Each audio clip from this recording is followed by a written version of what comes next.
I need to check my lipstick. Again.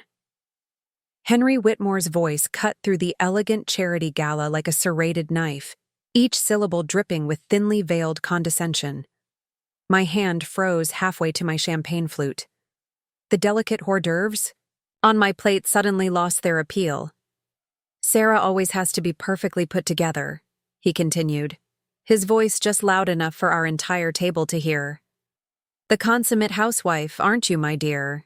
As all eyes turned toward me, I could feel my sister Jessica tense beside me, her hand finding mine under the immaculate white tablecloth, a silent show of support that both comforted and pained me. This was the third charity event this month, where my brother-in-law had decided to make my domestic life the evening's entertainment. Presentation matters in all aspects of life, Henry, I replied, setting down my fork and meeting his smug gaze directly. My tone was pleasant but firm. After 15 years of marriage to Jessica's brother, I'd learned when to pick my battles with him. Henry's perfectly manicured eyebrows arched as he swirled his 25-year-old whiskey I could have afforded, but wouldn't have flaunted quite so ostentatiously. Behind him, the floor-to-ceiling windows of the Greenfield Country Club showcased the sprawling golf course, a view nearly as impressive as his ego. Ah, yes, presentation, he chuckled, looking to his dinner companions for support. The cornerstone of a well-run household. The three executives seated around us, all from Whitmore Financial Group, Henry's rapidly growing investment firm, dutifully smiled. Each wore custom suits that probably cost more than my monthly household budget. Each held the same crystal, tumbler of amber liquid. Each regarded me with the same amused condescension their boss displayed. Actually, my charity committee just secured a major donation for the children's hospital expansion. I began before Henry waved his hand dismissively. Sarah, my dear, he interrupted, his voice carrying that practiced authoritative tone he used in the promotional videos that played on loop in his company's lobby. Planning fundraisers and arranging centerpieces is lovely community work, but I'm discussing real business with these gentlemen, something beyond the domestic sphere. Jessica squeezed my hand harder. A warning not to take the bait. I felt my cheeks flush but maintained my composure. Sarah's fundraising initiative brought in over $300,000 last quarter, Jessica interjected, her voice professionally pleasant. As the head of communications for a national healthcare nonprofit, my sister knew how to redirect conversations. The hospital board was quite impressed with her strategy. Henry's smile didn't reach his eyes as he regarded his sister.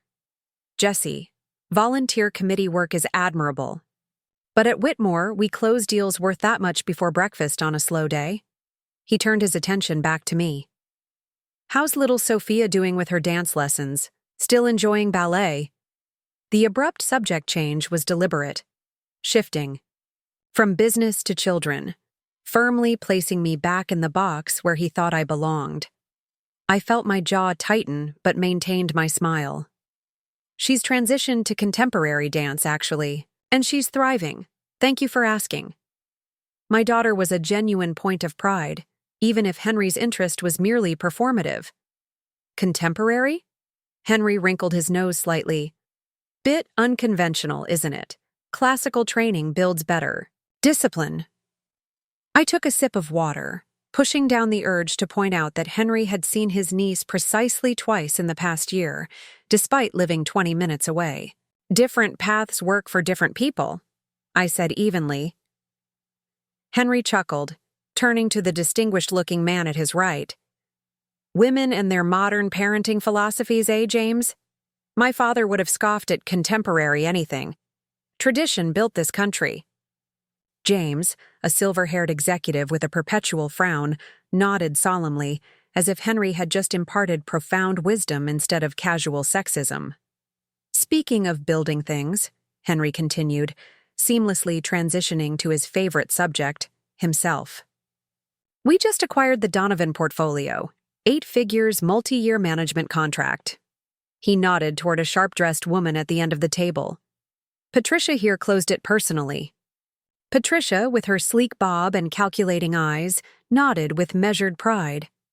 The Donovans were particularly impressed with our personalized wealth management approach. The Donovans? Jessica asked, professional interest piqued.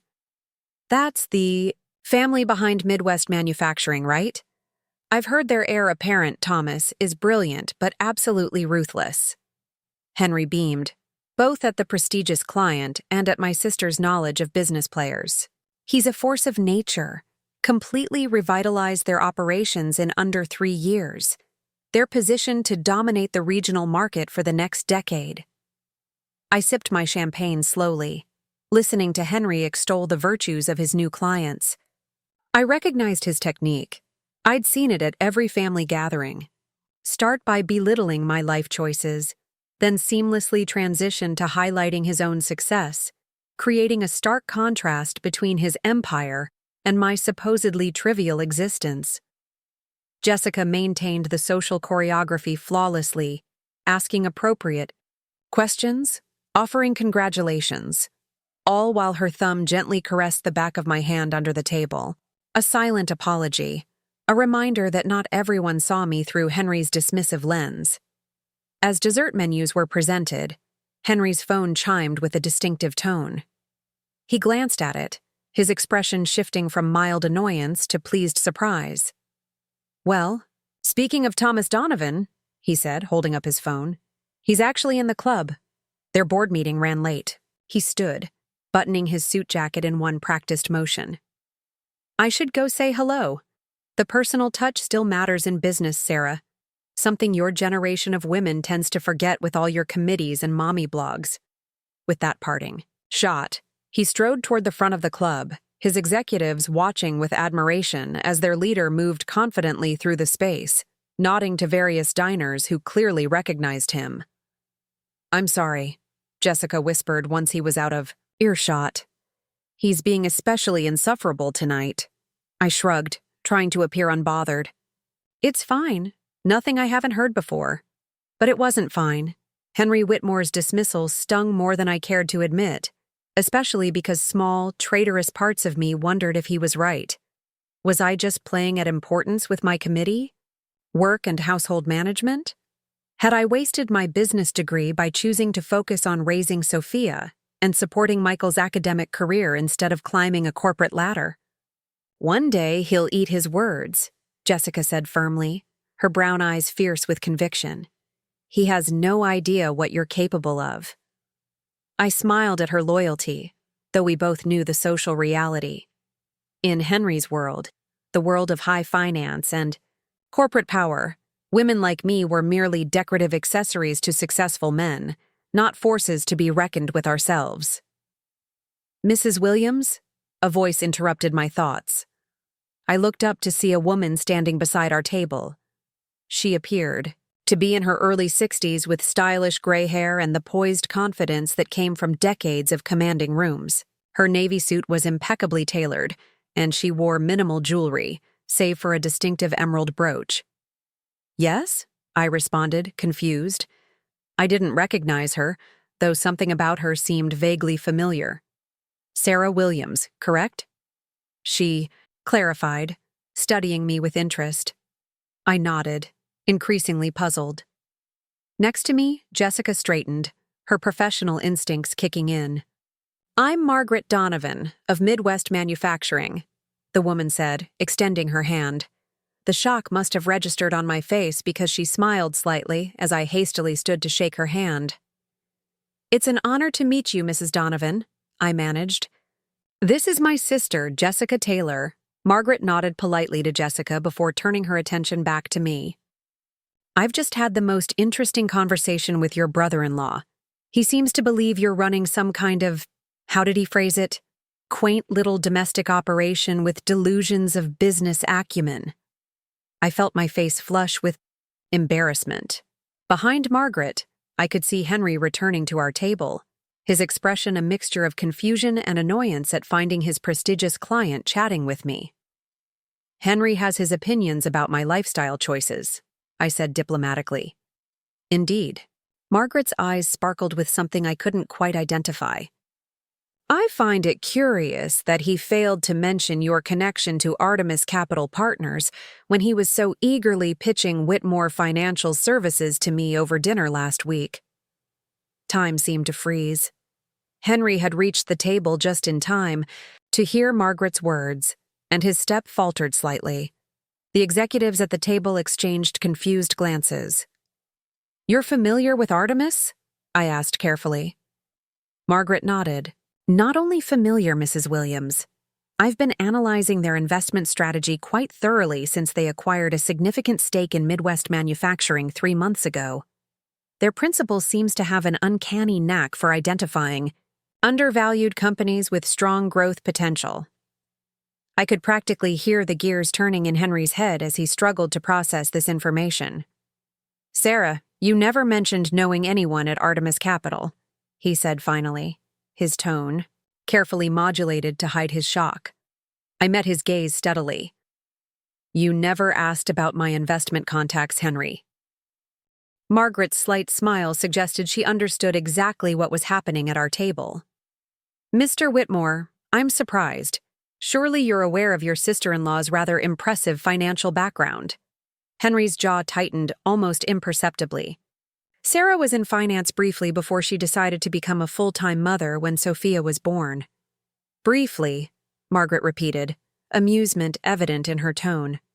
12 years at Goldman Sachs, culminating as an executive director in private equity, is hardly a brief stint. The silence that fell over the table was absolute. I could see Patricia's eyes widen slightly. Clearly, Henry had never shared this part of my background with his team. "That was a lifetime ago," Henry said with forced lightness. "Before Sarah devoted herself to domestic life." Margaret turned to me, ignoring Henry's attempt to diminish my past. "Mrs. Williams, I have a breakfast meeting tomorrow that just had a cancellation. Would 8 a.m. at our downtown office work for you to discuss Artemis Capital's position in Midwest manufacturing in more detail? I have several questions about your long-term investment strategy." My heart hammered in my chest. This moment, the moment when my carefully constructed worlds collided, had always been inevitable, but I hadn't expected it to happen quite so publicly. "Absolutely, Mrs. Donovan. I'll be there," I replied, my voice steadier than I felt. "Excellent." She handed me her business card. Heavy stock, minimalist design, just her name and a phone number. "This is my direct line. Text me when you arrive." She nodded to Jessica. "Lovely to meet you." Then to Henry and his executives. "Gentlemen, enjoy your evening." With that, she turned and walked away, leaving behind a stunned silence. Henry recovered first. "Sarah, what exactly is your relationship with Artemis Capital?" His voice had lost all traces of condescension, replaced by something I rarely heard from him: uncertainty. "It's complicated," I replied, gathering my purse. "I should go home and prepare for tomorrow's meeting. Sophia will be wondering where I am." "Sarah." Henry's voice dropped to an urgent whisper as he leaned across the table. "Artemis Capital is one of the most secretive and successful private equity firms to emerge in the last 5 years. They've acquired controlling interests in dozens of mid-market companies with remarkable success rates. No one even knows who runs it." I smiled slightly. "Is that so? How fascinating." Jessica was trying desperately to suppress a grin beside me. She caught on much faster than Henry, always had. "If you have connections there," Henry continued, his business instincts overriding his confusion, "that could be incredibly valuable for Whitmore Financial. We should discuss how to leverage that relationship." I stood, smoothing my dress. "Perhaps another time, Henry. As you've so frequently pointed out, I need to get home to attend to my domestic responsibilities." As I turned to leave, Henry's hand caught my wrist. "Sarah, wait. I think we should talk about this now. If you know someone at Artemis, I could—" "I don't know someone at Artemis, Henry," I interrupted, gently removing his hand from my wrist.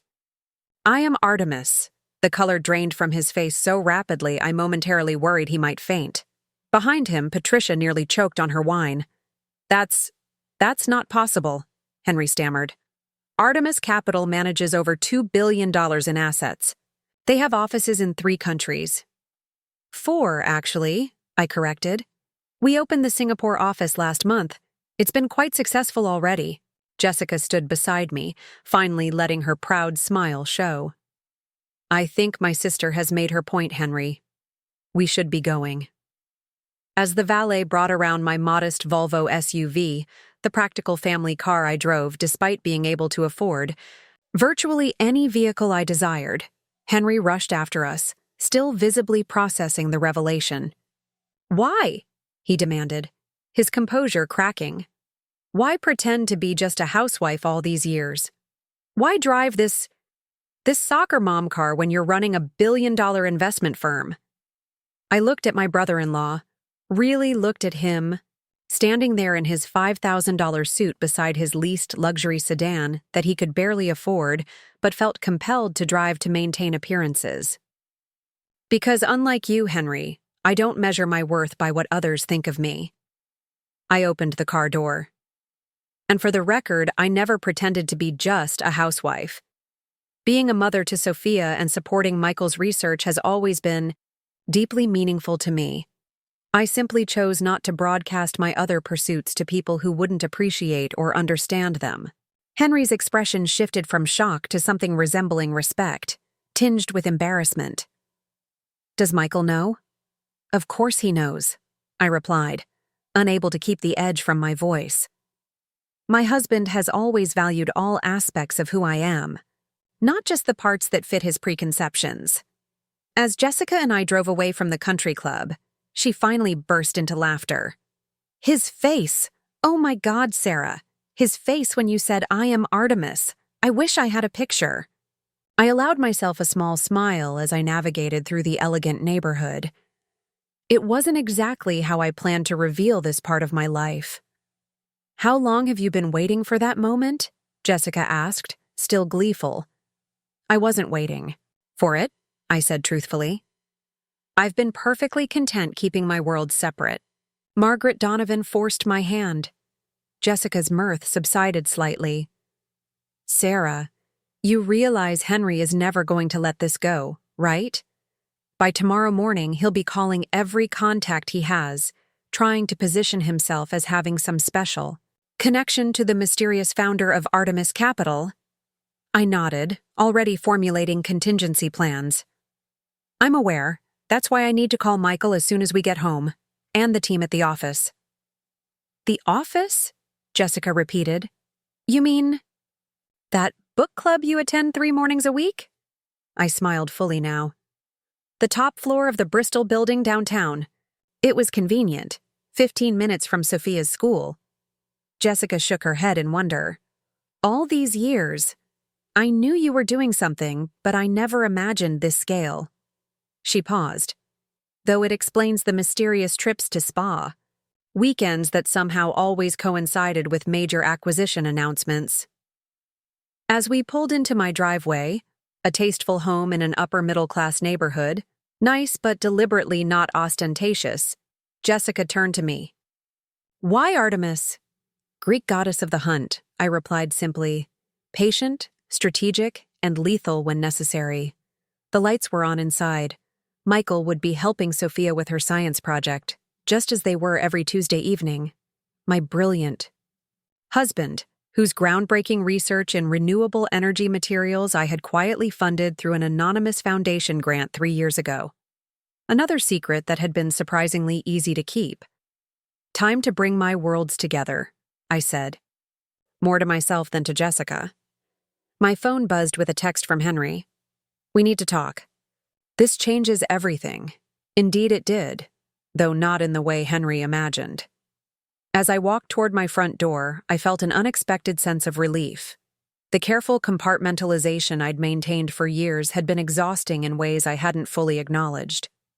Whatever happened next, at least I wouldn't have to listen to Henry's condescending remarks about just housewives ever again. Michael looked up from the dining room table as I entered, his kind eyes crinkling at the corners. Papers and science.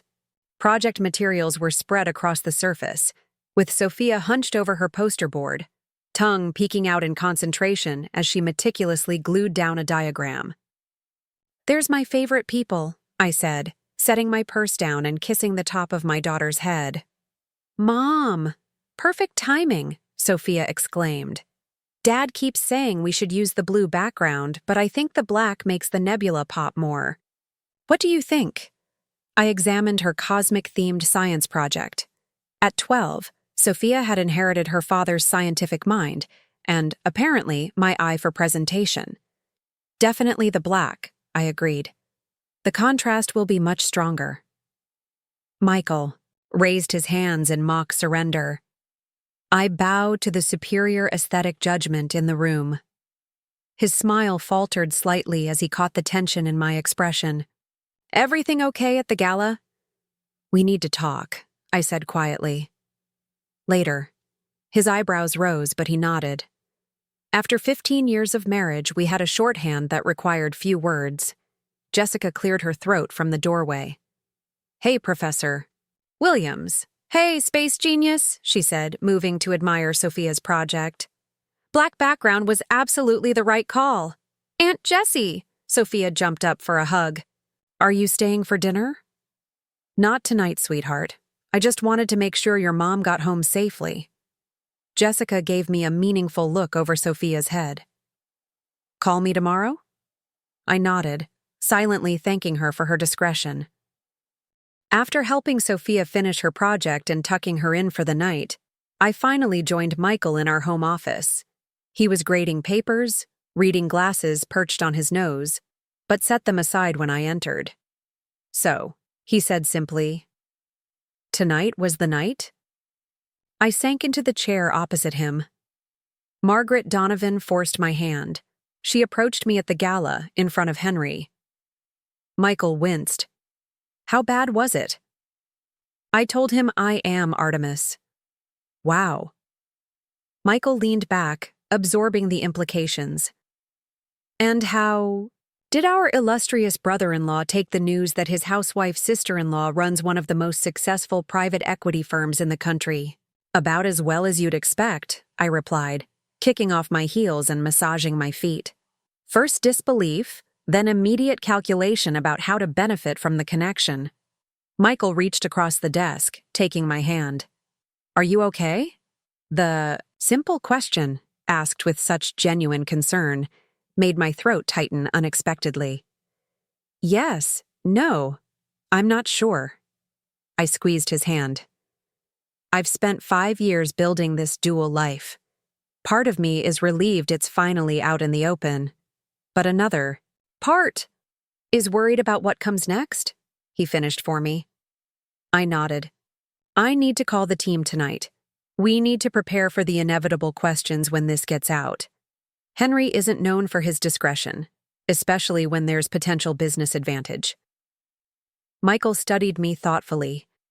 "You know, when we agreed to keep Artemis separate from our family life, it was largely to protect Sophia from unnecessary attention. She's 12 now. Maybe it's time." He was right.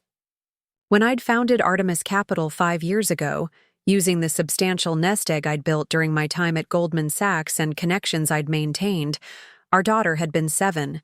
We'd agreed that she deserved a normal childhood, free from the complications that came with having a mother who wielded significant financial power. "I should tell her myself, before she hears it from someone else," I said. "Or worse, reads about it online." Michael nodded, then grinned suddenly. "Though, I admit, I'm a little sorry I missed Henry's face when you dropped that particular bomb." Despite the stress, I smiled. It was satisfying. 15 years of listening to him call me just a housewife or the domestic goddess, the condescension, the dismissal, the constant implications that I'd wasted my education and potential. "Don't forget the time he offered to let you help with his company holiday party planning because," and I quote, "it would give you something substantial to put your organizational skills toward," Michael added, his voice tinged with lingering annoyance. "Oh, I haven't forgotten." I stood, stretching. I need to call Victoria and the executive team. Victoria Chen had been my right hand since Artemis's inception.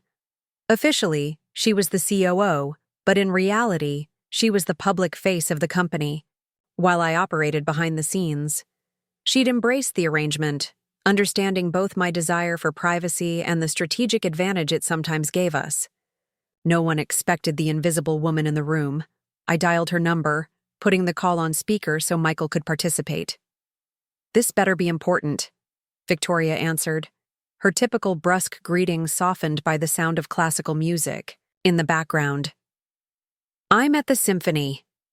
It's time to execute Protocol Athena," I said without preamble.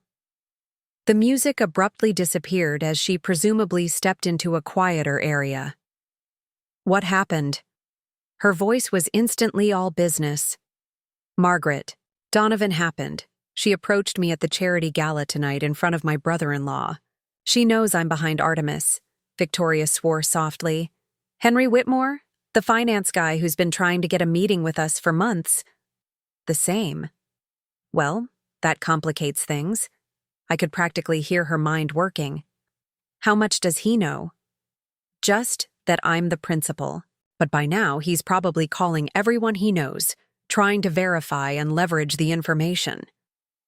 "I'll convene an emergency executive call in 30 minutes, Victoria said decisively. "We knew this day might come. We have contingency plans." After ending the call, I turned to Michael. "I should change before the video conference." He nodded, understanding that I needed to transform from Sarah the housewife into Sarah the financial strategist. It wasn't just about the clothes, though the tailored blazer and silk blouse I kept in the back of my closet did help shift my mindset. It was about compartmentalization, something I'd perfected over the years. 10 minutes later, I sat at my desk in the home office, hair pulled back, laptop open to the secure conferencing system that connected to Artemis headquarters.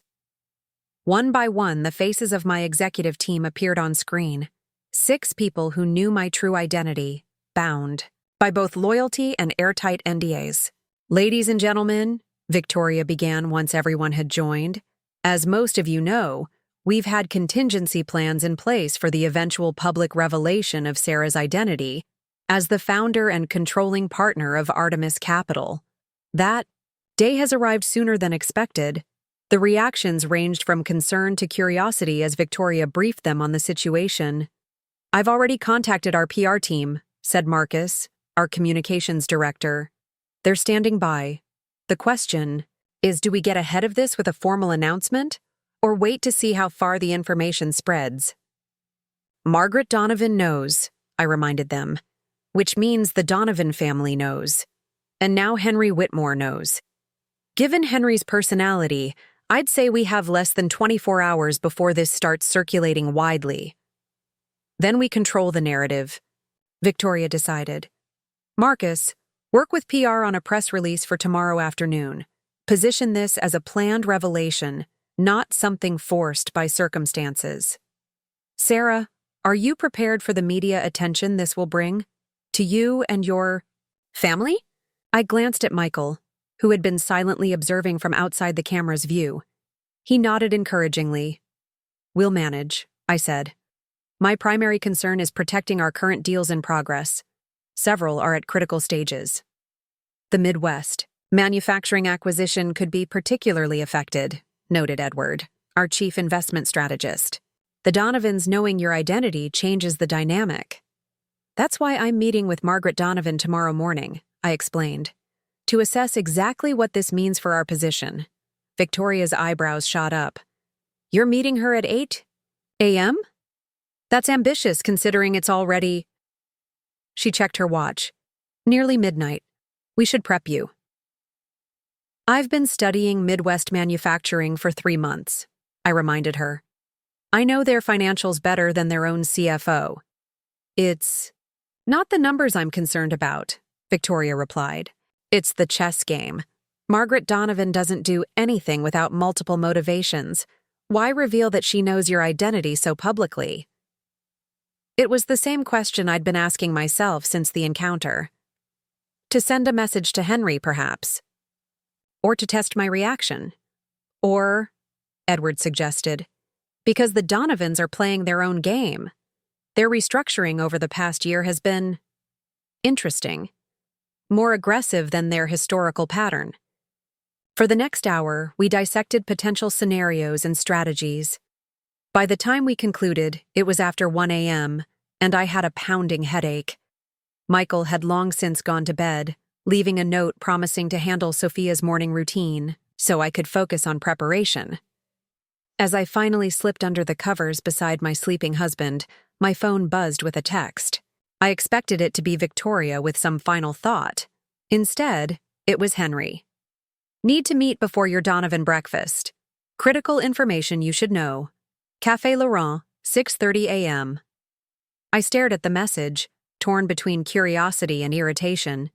What critical information could Henry possibly have? And why the urgency? Against my better judgment, I typed back, "I'll be there." Sleep came fitfully, my dreams a jumbled mix of boardrooms and family dinners, with Henry always at the center, his expression morphing between condescension and desperate ingratiation. When my alarm blared at 5:30 a.m., I felt as though I'd barely closed my eyes. As I dressed in one of my Artemis outfits, a charcoal pantsuit that had never seen the inside of a PTA meeting, I contemplated the day ahead. By nightfall, my carefully constructed dual existence would be dissolved. Sarah Williams, housewife and community volunteer, would be publicly revealed as Sarah Williams, financial powerhouse. There would be no going back. The question was, what would I be moving forward to? The pre-dawn air held a biting chill as I walked the 6 blocks to Café Laurent, a high-end coffee shop that Henry frequented. Despite the early hour, the place was already populated with finance types and early bird executives. Power breakfasts were a religion in this part of downtown. Henry sat at a corner table, 2 steaming cups already waiting. He wore a different suit than last night, but looked just as immaculate, as if he'd stepped from the pages of a luxury lifestyle magazine. No hint of our late-night revelation showed on his face. "You look tired?" he said by way of greeting as I slid into the chair across from him. "Productive night," I replied, accepting the coffee he pushed toward me. "Thanks for this, but I only have about 20 minutes. Henry nodded approvingly at my directness. "I'll be brief then. You're walking into a situation with Margaret Donovan that you don't fully understand." "I'm listening." He leaned forward, lowering his voice. "Midwest manufacturing is in a silent war with Reinhardt Industries. Has been for years. Margaret's latest move is developing a new manufacturing process that could give them a competitive edge in the industrial automation sector. This aligned with my research and analysis of Midwest's recent patent filings and acquisitions. And this concerns me how?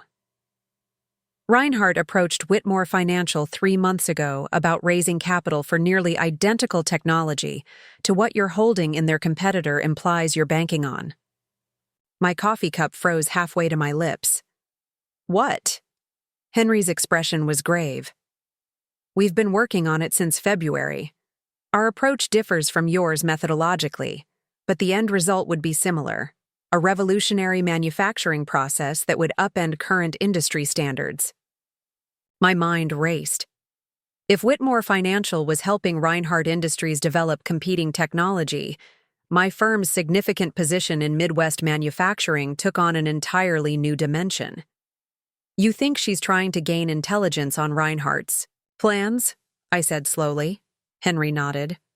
"Or worse, use your investment as leverage in negotiations with them. Either way, you're a pawn in a much larger game." "Why are you telling me this?" I asked, studying him carefully.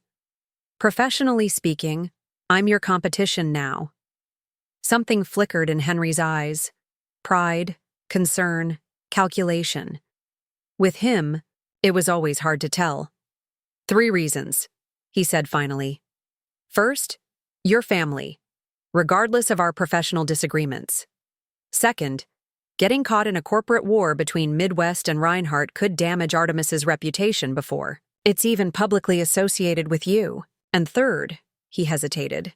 And third, Margaret Donovan isn't known for playing fair. The way she approached you last night, that was deliberate.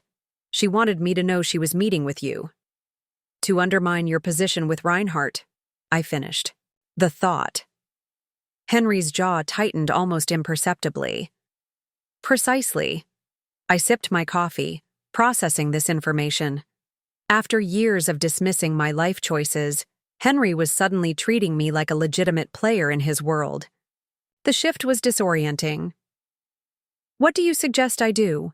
I asked, genuinely curious about his advice. "Be extremely careful what you share with Margaret today. Get specific details about implementation plans, exclusivity requirements, and intellectual property rights. Don't sign anything without legal review." He paused. "And consider the possibility that partnership with a smaller, more stable company might be a better first step for Artemis's public debut." There it was, the real reason for this meeting. Henry wanted to steer me away from Margaret Donovan. "A client like Reinhardt Industries?" I asked pointedly. Henry didn't flinch. "I could make an introduction. Their CEO is a reasonable man." I checked my watch. "I appreciate the context, Henry, and the offer, but I need to go prepare for my meeting with Margaret." As I stood, Henry reached into his suit jacket and pulled out a business card. Not his usual embossed Whitmore financial card, but something else. "This is contact information for James Parker, best corporate attorney in the region. Tell him, I referred you." His expression was uncharacteristically earnest. "Whatever you decide, make sure you're protected." I took the card, surprised by the genuinely helpful gesture. "Thank you, Sarah," he said as I turned to leave. "You built something impressive. That's significant." Coming from Henry Whitmore, it was practically a standing ovation. I nodded once.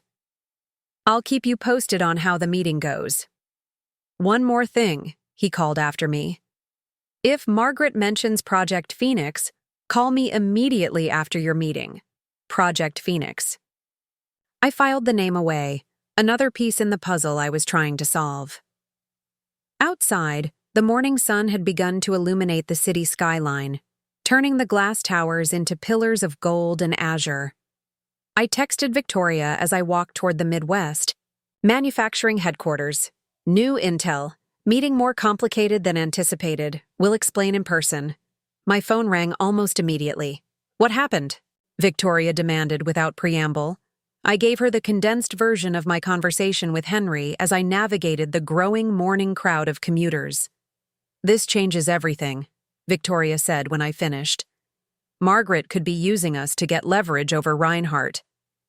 Or Henry could be trying to prevent us from signing with his client's competitor," I countered. "We don't know whose version is closer to the truth."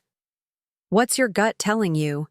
I paused at a crosswalk, watching the blinking pedestrian signal. "That we're missing something. This isn't just about competition between Midwest and Reinhardt." "The way Margaret approached you in front of Henry?" "Exactly. It was theater. But for whose benefit?" The light changed, and I crossed quickly. "I'm 5 minutes from their building. Meet me in the lobby." Midwest Manufacturing's downtown headquarters occupied 40 floors of a sleek tower. The lobby alone conveyed the company's stature. Soaring ceilings, industrial chic design, and a massive digital wall displaying real-time data from their global operations.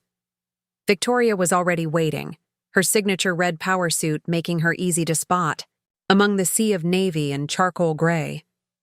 She looked simultaneously concerned and exhilarated. "They had me sign an NDA just to wait for you," she whispered as I approached. "And they took my picture for a security badge." The thoroughness wasn't surprising for a company of Midwest's size, but it did suggest they were taking our meeting seriously. "Ready?" I asked, adjusting my messenger bag. Victoria nodded, her expression suddenly solemn. "Whatever happens up there changes everything for Artemis. You know that, right?" I did know. After years of operating in the shadows, my firm was about to step into the spotlight, even if just for a breakfast meeting. Stay focused on the financials, I reminded her. That's our strength. A security guard approached, requesting our IDs, and confirming our appointment. After issuing temporary access badges, he directed us to a specific elevator bank. Mrs. Donovan's office is on the 40th floor, he informed us. Someone will meet you there. The elevator ride was silent, both of us lost in our thoughts as we ascended. The doors opened to reveal a reception area unlike any I'd seen before. Instead of the standard corporate bland, Midwest's executive floor featured museum-quality industrial artifacts and furniture that somehow managed to be both imposing and welcoming. A young woman with a tablet greeted us immediately. Mrs. Williams. Ms. Chen, I'm Rebecca, Mrs. Donovan's executive assistant. Please follow me. Instead of leading us to a conference room as expected, Rebecca guided us through a series of corridors to what appeared to be a private dining room with floor-to-ceiling, windows overlooking the city skyline. A small breakfast buffet had been arranged along one wall, and in the center, a round table was set for 3. Margaret Donovan stood by the windows, speaking quietly into her phone. She held up one finger when she saw us, indicating she'd be. Just a moment. Even in this casual gesture, her authority was evident. Help yourselves to breakfast, Rebecca suggested. Mrs. Donovan will join you shortly. Victoria headed straight for the buffet, but I remained near the entrance, taking in the room. On a side table sat several framed photographs, Margaret receiving awards, meeting with world leaders, and interestingly, a younger Margaret standing beside what appeared to be a manufacturing line with workers in the background.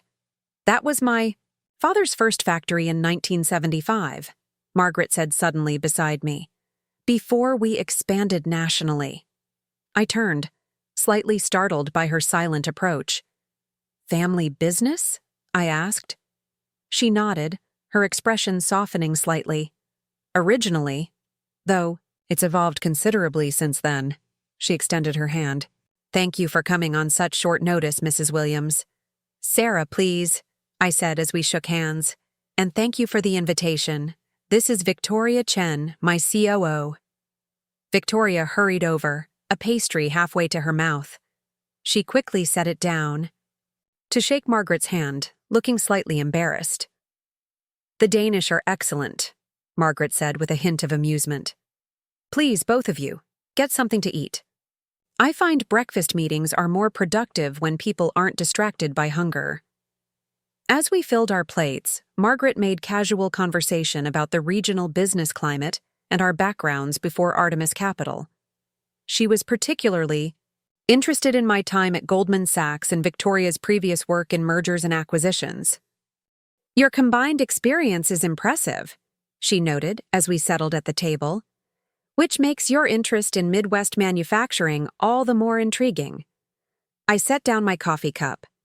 About that, I have to admit I'm curious how you discovered my connection to Artemis Capital. We've been quite careful about maintaining separation between ownership and operations. Margaret smiled slightly. Direct. I appreciate that. She dabbed her lips with a napkin. The truth is, I've had a dedicated team monitoring unusual investment patterns for specific technologies. Your acquisition of 5% of our stock through 3 different shells was flagged within hours. You were looking for patterns in your ownership? Victoria asked. Among other things, Margaret's gaze was evaluative. Sarah, I understand you had breakfast with your brother-in-law this morning. The statement caught me off guard. Had she been having us followed? Or was Henry under surveillance? News travels fast, I said carefully. In certain circles, yes. She set down her fork. I assume Henry shared his concerns about my interest in Artemis's position in Midwest. Probably mentioned Reinhardt Industries. Perhaps suggested I'm using you as leverage in some corporate chess game. I maintained a neutral expression. Should I be concerned about that possibility? Margaret's laugh was surprisingly warm. Henry always did have a flair for corporate drama. The reality is both simpler and more complex than whatever scenario he painted for you. I'm listening. She nodded toward Victoria. Your investment strategy isn't just sound. It's potentially transformative for companies like ours, particularly because you focus on substance over flash. You identify underlying value where others see only current performance metrics. Victoria straightened, clearly pleased by the professional recognition. That's intentional. We look for companies with solid fundamentals that are undervalued due to market misperception. Precisely. Margaret leaned forward. Midwest Manufacturing has recently developed a revolutionary manufacturing process, one that Reinhardt Industries has been desperately trying to replicate without success, a process that Henry Whitmore knows very little about, despite his firm's relationship with our competitors. Pieces started connecting. Margaret's expression remained neutral, but her eyes confirmed my assumption. Your process is dramatically more efficient than current industry standards, which is why Artemis took a position, I said, seeing the business case clearly now. But your acquisition wasn't just about efficiency, Margaret continued. You recognized something others missed, that our patent portfolio contains several defensive positions that effectively block competitors from developing workarounds. She stood and walked to a previously unnoticed touchscreen on the wall. With a few taps, she brought up what looked like a global manufacturing map with nodes representing facilities, supply chains, and distribution centers. Midwest Manufacturing is planning something we call Operation Legacy, she explained. A fundamental reimagining of how industrial manufacturing functions in the modern economy, less waste, more precision, and dramatically improved efficiency through our proprietary processes. The map zoomed in on North America, highlighting what appeared to be planned facility upgrades and new construction. These locations represent Phase 1, Margaret continued. But for Legacy to succeed, we need strategic partners who understand our vision beyond the quarterly returns. That's where Artemis Capital comes in. Victoria and I exchanged glances. The scale of what she was describing went far beyond our initial investment thesis when we took a position in Midwest Manufacturing. With all due respect, I said carefully, while we appreciate your confidence in our firm, our current stake is relatively modest. The partnership you're describing would typically involve much larger institutional investors. Margaret smiled. Which is precisely why I'm interested. Traditional investors want quarterly returns and micromanage operations. We need partners who understand long-term value creation. Something still didn't add up. Mrs. Donovan. Margaret, please. Margaret, I corrected. Midwest Manufacturing has relationships with numerous investment banks and private equity firms. You could raise capital from dozens of sources or develop these initiatives internally. Why approach a relatively unknown firm like ours?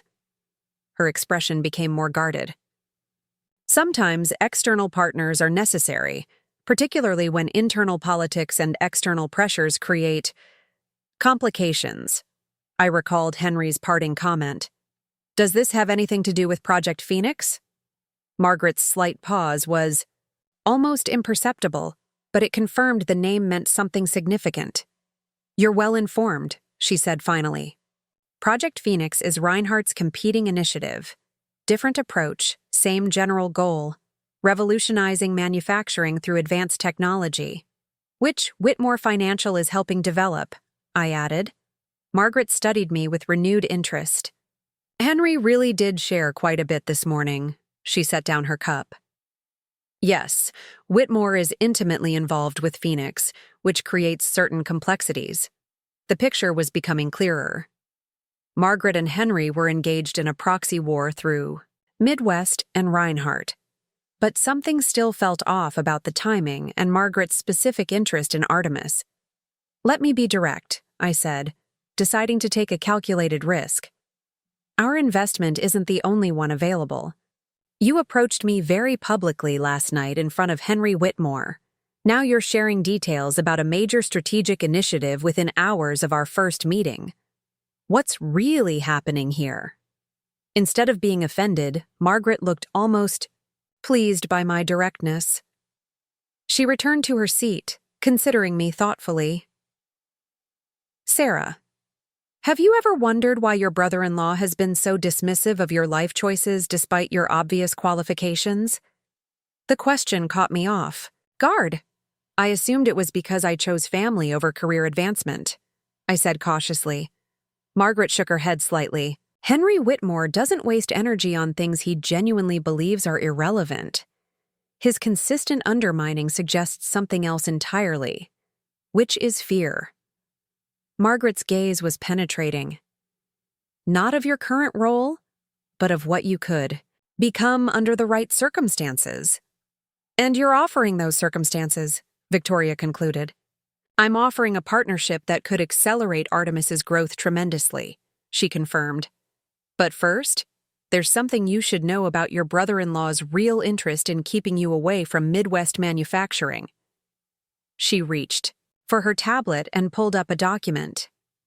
This is a proposal Whitmore Financial presented to Reinhardt Industries 3 weeks ago. I'd like you to look at the financing structure on page 4. As she slid the tablet toward me, I felt a growing sense of unease.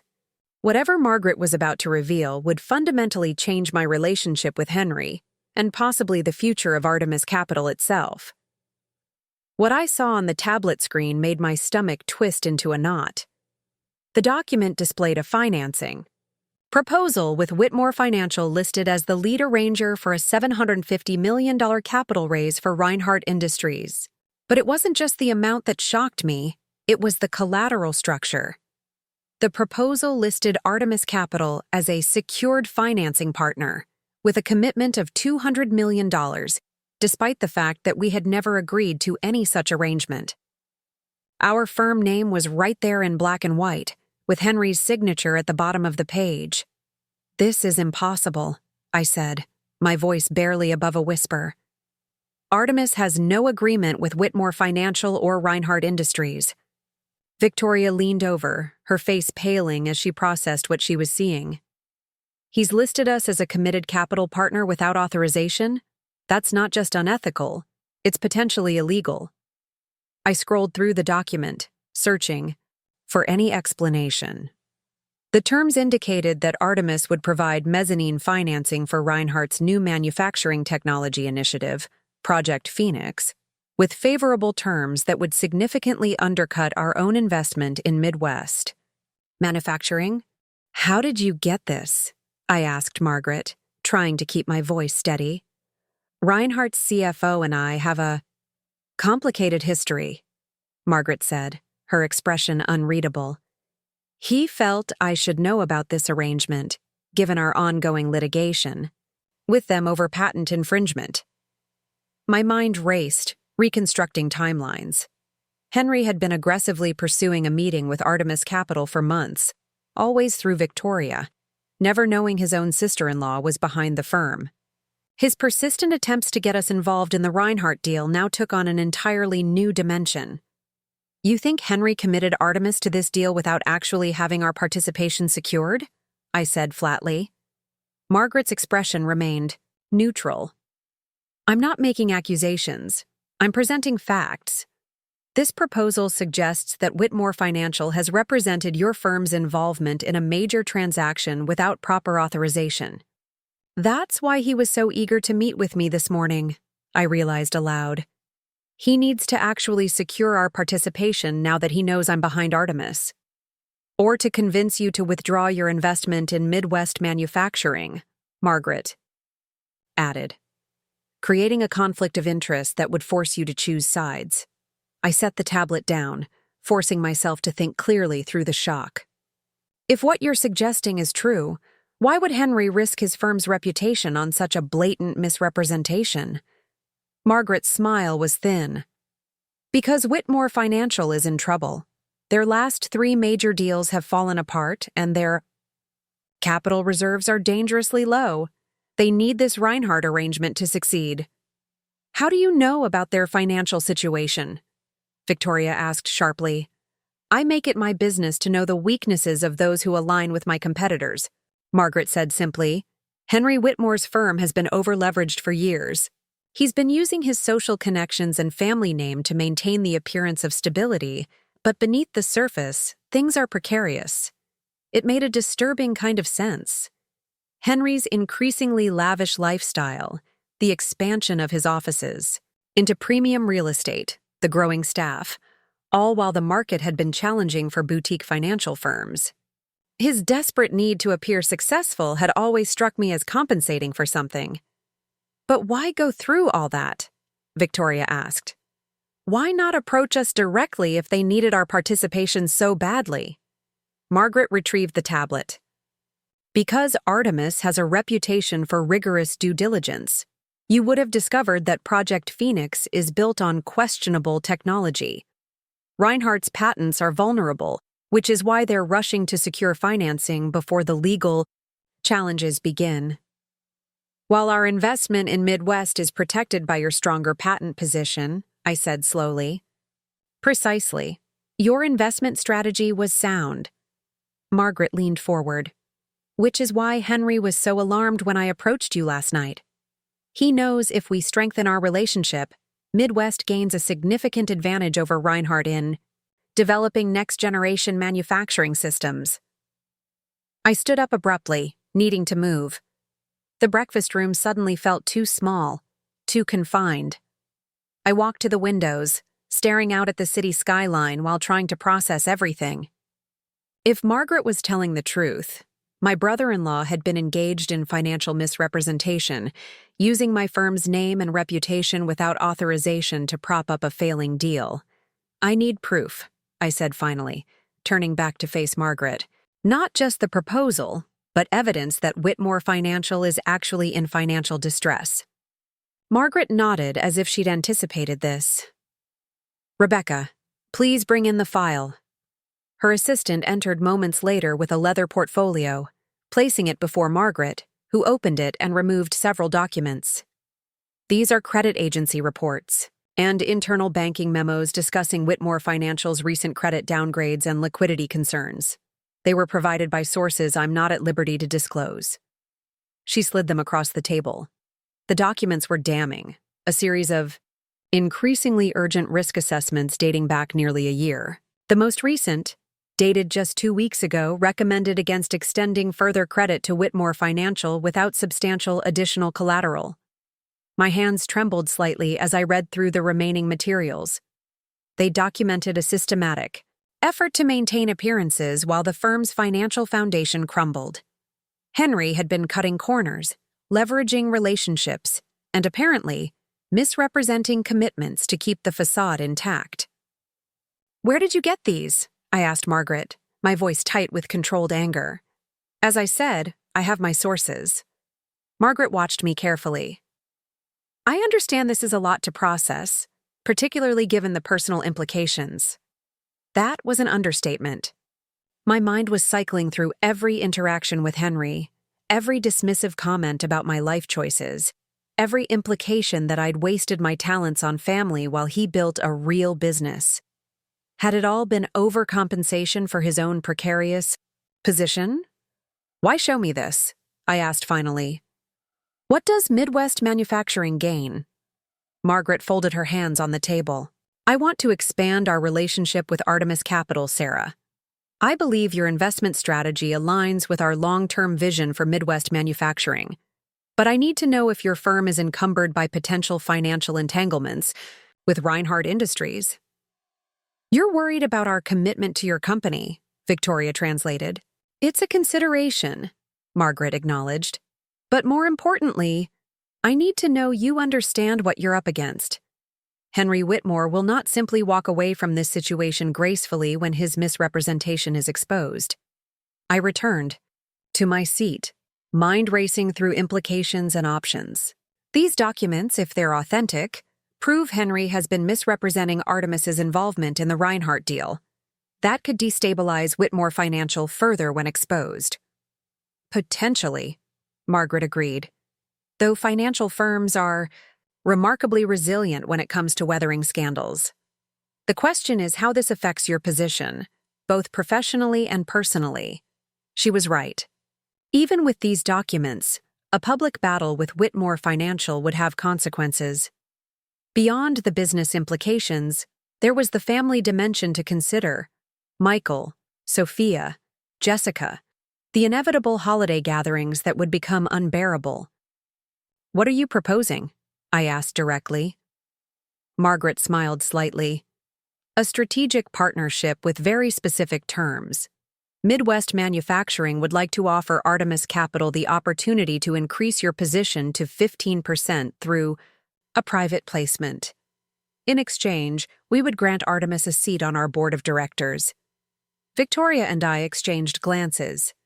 The offer was extraordinary, beyond anything we'd anticipated when we'd taken our initial position in Midwest. "And in return?" I asked, knowing there had to be more. "In return, you formally decline any participation in the Reinhardt financing, citing irreconcilable conflicts of interest due to your existing relationship with Midwest Manufacturing." Margaret's expression was calm, but intent. "This would force Henry to admit he misrepresented your involvement, likely triggering a cascade of due diligence from other participants in the Reinhardt deal. It was a shrewd proposal, one that would strengthen Artemis's position while simultaneously undermining Reinhardt's ability to compete with Midwest Manufacturing.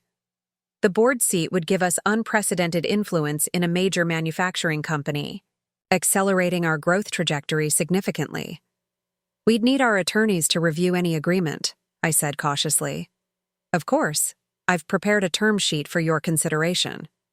Margaret nodded to Rebecca, who produced another document. "This is non-binding, but outlines the key points we've discussed. Take it to your lawyers." I nodded, taking the term sheet and scanning its contents briefly. The terms were generous, even more attractive than Margaret had indicated verbally. "One more thing," Margaret added. "Henry doesn't know I have these financial reports. How you handle that information with respect to your family relationships is entirely your decision. The reminder of the personal dimensions of this situation sent a fresh wave of uncertainty through me.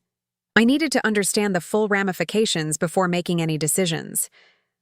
"I'll need time to consider this," I said, folding the term sheet and placing it in my bag. Margaret stood, signaling the meeting was concluding. "Take 48 hours. After that, I'll need to pursue alternative approaches for securing our position against Reinhardt."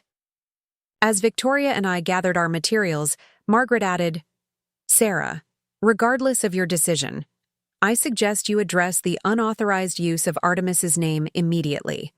Financial misrepresentation of this magnitude tends to have consequences beyond anyone's control once exposed."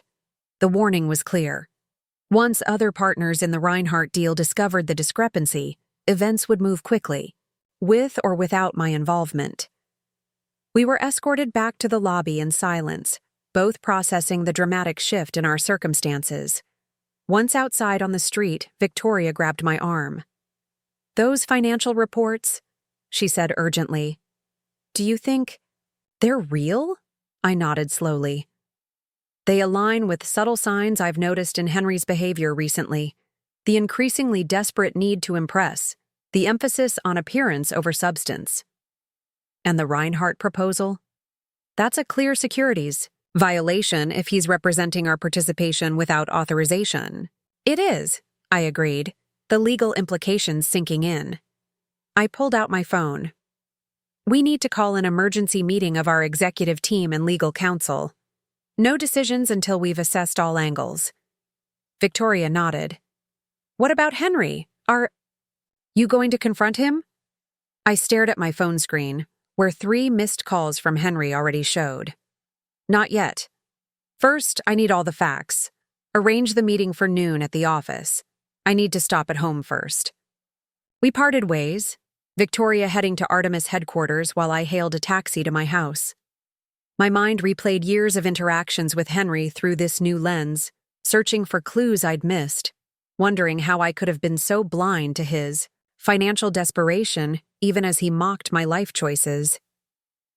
As the taxi navigated through morning traffic, my phone rang. Henry again. I silently declined the call, not ready for that conversation until I had formulated a clear strategy. Whatever came next would reshape not just Artemis Capital's future, but my entire family dynamic. I needed to proceed with extreme caution. See? House was quiet when I arrived home, Michael having already left for his university office after taking Sophia to school. I was grateful for the solitude. I needed space to think without explaining the complexity of what I'd just learned. I changed into more casual clothes, a symbolic step back from Sarah the financier to Sarah the person, trying to separate the business implications from the personal ones. Henry wasn't just a financial professional who had potentially committed securities fraud. He was my brother-in-law, my husband's friend, my daughter's uncle, my sister's brother. As I made myself a cup of tea, my phone chimed with a text from Jessica. Henry's called me 3 times asking where you are. Says it's urgent. What's going on? I stared at the message, unsure how to even begin explaining. Finally, I typed back, complex situation. We'll explain later. Please don't tell him anything about my whereabouts for now. Her response was immediate. That bad? Okay, I'm in your corner, whatever it is. Jessica's unwavering loyalty brought a lump to my throat. She'd always been my fiercest defender, even against her own brother. Now I had to decide how much to tell her about Henry's apparent financial misconduct. My phone rang again. Not Henry this time, but Michael. I answered, grateful to hear his voice. Hey, he said softly. Just checking in. How did the meetings go? Complicated, I replied, unable to keep the strain from my voice. Very complicated. Can you meet me at the Artemis office at noon? I think you should be there for this discussion. The pause on the line told me he understood the gravity of the situation. That serious? I'll cancel my afternoon class. Do you want me to call Jessica too? I hesitated. Not yet. This involves Henry's business practices. I want legal counsel, present before we bring her into it. Understood, Michael said, his tone shifting to concern. Are you okay? It was a simple question that penetrated all my carefully constructed compartments. I don't know, I admitted. Everything's changing so fast and the implications are extensive. I'll be there, he promised. Whatever it is, we'll face it together. After ending the call, I sat at my kitchen table, staring at the family. Photos arranged on the wall. Holidays, vacations, celebrations. Henry present in many of them, always slightly apart, always slightly performative in his familial affection. Had I subconsciously registered his insincerity all along? My phone buzzed again with a text, this time from an unknown number. Ms. Williams, this is James Parker. Henry Whitmore suggested I reach out regarding an urgent legal matter. Please, call at your earliest convenience. The attorney Henry had recommended this morning was already reaching out, which meant Henry was moving rapidly to contain the situation. I saved the number but didn't respond. Parker was Henry's contact, not mine. I needed independent counsel. As I gathered my things to head to the Artemis office, I paused at the hallway mirror. I still looked like the same Sarah Williams, wife, mother, community volunteer. But something fundamental had shifted. The careful separation I'd maintained between my personal and professional lives was collapsing, and I wasn't entirely sure what would remain when the dust settled. Whatever came. Next, one thing was certain. Henry Whitmore would never again dismiss me as just a housewife. The Artemis Capital headquarters occupied the top floor of a sleek office building in the financial district. Unlike many investment firms with their ostentatious displays of wealth, our space was designed to be elegant but understated, polished. Concrete floors, glass-walled conference rooms, and contemporary furnishings that prioritized function over flash. The only hint of my personal touch was the small art collection featuring works by emerging female artists, something I'd insisted on when we designed the space. By the time I arrived, Victoria had already assembled our core team in the main conference room. 6 executives plus our general counsel, Diane Sharma, all looking expectantly toward me as I entered. Michael stood at the far end of the room, having arrived just before me. His reassuring smile grounded me amid the tension. "Thank you all for coming on such short notice," I began, setting my bag on the conference table. "We have a situation that requires immediate attention and absolute discretion."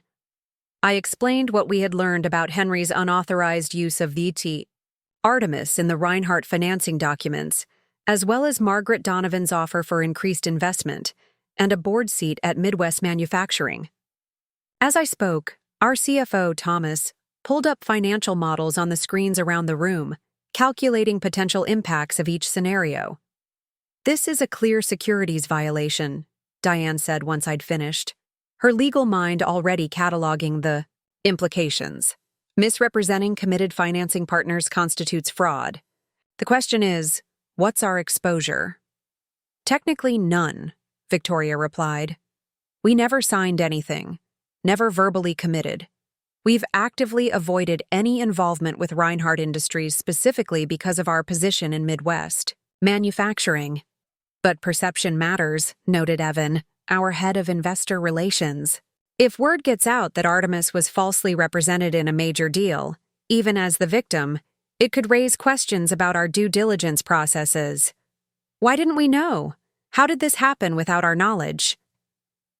"Because Sarah's identity as our principal has been confidential," Victoria countered. "Henry Whitmore assumed he could list us without consequence because he had no idea his own sister-in-law would see the documents." Michael, who had been listening quietly, finally spoke. "What's your assessment of Margaret Donovan's motives in all this? Is she genuinely interested in partnership or just using this situation to undermine Reinhardt's financing?" It was the right question, cutting through the immediate crisis to the strategic implications. I appreciated that Michael, despite not being part of the financial world, understood the chess game being played. "Both," I said after a moment's consideration. "The board seat offer is legitimate. It aligns with their governance structure, and our increased investment would strengthen their position against market pressures. But she's also clearly using this situation to damage Reinhardt's financing prospects, which benefits Midwest Manufacturing's competitive position." Thomas finished his calculations and looked up from his screen. "The increased investment in Midwest would require significant capital reallocation from our other positions. It's doable, but not without trade-offs. And the timing is suspect," added Rebecca, our strategy director. "Why approach Sarah now so publicly? Why not continue dealing with Victoria as we've always done?" "Because she discovered my identity," I replied, "and saw an opportunity to leverage it against Henry." "Which brings us to the immediate question," Diane interjected. "What do we do about Henry's misrepresentation? Legally, we have an obligation to correct the record." The room fell silent as everyone considered the implications.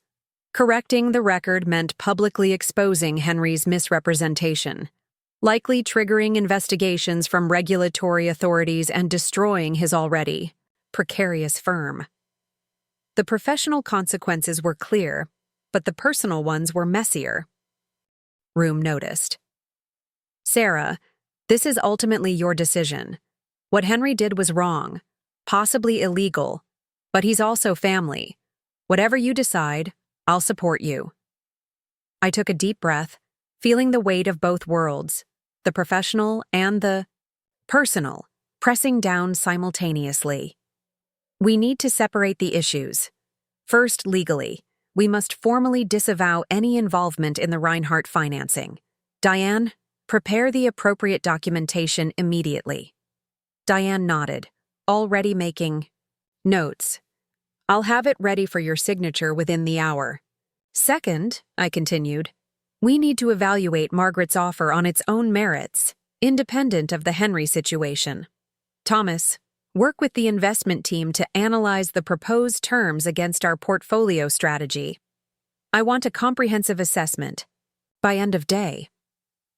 Third," and here I paused, the personal implications heavy in my voice, "I need to address this with Henry directly, not just as the principal of Artemis Capital, but as his sister-in-law." Victoria looked concerned. Are you sure? That's wise. Our legal position is stronger if all communications go through formal channels. This isn't just a legal matter, I said firmly. There are family considerations that can't be addressed through attorneys. I'll meet with Henry, but not alone. I turned to Michael. Would you be there? Of course, he replied without hesitation. Sarah, Diane cautioned, anything you say to Henry could potentially be used in subsequent legal proceedings. You need to be extremely careful. I understand. That's why I'm not going in unprepared. I turned to our head of research. Adam, I need everything you can gather on Whitmore Financial's current position, not just the reports Margaret provided. Independent, verification. How deep are they in, really? And who else is involved in the Reinhardt deal? Adam nodded, already pulling out his tablet. I'll have preliminary findings within 2 hours. As the team dispersed to their assigned tasks, Victoria remained behind with Michael and me in the conference room. Once we were alone, her professional composure dropped slightly. Are you really okay? She asked quietly. This is a lot to process in a single morning. I sank into a chair, suddenly feeling the weight of the sleepless night and emotional revelations. I'm still processing. 15 years of believing Henry merely thought I was frivolous, only to discover he's been the one operating on smoke and mirrors. Michael placed his hands on my shoulders, his touch reassuring. The irony isn't lost on me. He's been condescending about your life choices while his business was apparently crumbling beneath his designer shoes. It's not just that, I said, voicing the thought that had been nagging at me. If he's been this desperate financially, what else has he done? Who else has he misrepresented? Are there other fraudulent documents with Artemis's name on them that we don't know about? Victoria's expression darkened. We should conduct a comprehensive search. If he's used our name once without authorization, he may have done it elsewhere. Agreed. I straightened in my chair, finding my resolve again. But first, I need to understand exactly what we're dealing with. Don't act on the disavowal letter yet, Diane. I want all the facts before we make any formal moves. As Victoria left to coordinate the research effort, Michael pulled up a chair beside me. Have you thought about how to handle Jessica? She's caught in the middle of this. I nodded, the family implications hitting me anew. I'll call her after we have more information. She deserves to know what her brother has done, but I want to be precise about the facts. And Sophia? How much do we tell her about all this? It was the question I'd been avoiding. Our daughter had always known me as Mom first, with my business, activities kept deliberately in the background. Now that separation was collapsing. She's old enough to understand the basics, I said finally, that Mom runs an investment company, that Uncle Henry did something inappropriate involving my business, and that things might be a bit tense in the family for a while. But we shield her from the details. Michael nodded his agreement. For what it's worth, I think she'll adjust quickly. She's always known you were remarkable. Now she'll just know that others recognize it too. His words brought unexpected tears to my eyes. Through all the years of compartmentalization, Michael had been my constant, the one person who truly saw and valued all sides of me without judgment. My phone buzzed with a text from Jessica. Henry's acting strange. Called an all-hands emergency meeting at his office. What's happening? Before I could respond, another message appeared. He just canceled all client meetings for the day. I'm worried, Sarah. Henry was clearly scrambling. Whether he was preparing to come clean or crafting a cover story remained to be seen. I typed, Backsteer, can you come to this address at 2 p.m.? Bring no one. Tell no one. I included the Artemis Capital office location. Her reply was immediate. I'll be there. Should I be scared? I stared at her question, unsure how to answer truthfully. Finally, I wrote, not scared, just prepared. As Michael and I reviewed the initial findings from our research team, my phone buzzed again. Henry, for the 6th time today. This time I answered. Sarah, finally, he said, his voice tightly controlled. We need to talk. Immediately. Yes, we do, I replied evenly. My office, 3 p.m. Your office? You mean your house? The confusion in his voice confirmed he still didn't grasp the fullness of the situation. No, Henry, Artemis Capital Headquarters. I'll text you the address. There was a long pause as the implications sank in. I see, he said finally. I'll be there. After ending the call, I turned to Michael. He's coming here at 3 p.m., after Jessica at 2 p.m. Michael squeezed my hand. One revelation at a time, then. As we waited for more information from our team, I spent some time familiarizing Michael with the basic operations of Artemis Capital. Though he'd known about my work for years, he'd never visited the office or met most of the team. Watching him interact with my colleagues, genuinely interested in their roles and perspectives, I felt a surge of gratitude for his unwavering support. By 1:30 p.m., Adam had compiled a preliminary report on Whitmore Financial's position. It was worse than Margaret's documents had suggested. Henry's firm had overleveraged itself on 3 consecutive deals that underperformed, leaving them desperately short of operating capital. The Reinhardt financing represented a last-ditch effort to restore their position. If this Reinhardt deal falls through, Adam explained as we reviewed his findings, Whitmore Financial could be insolvent within 60 days. The implications were staggering. Henry wasn't just being unethical, he was drowning. Victoria, who had been overseeing the communication strategy, returned with more disturbing news. We've found 2 other instances where Artemis was referenced in Whitmore Financial documents.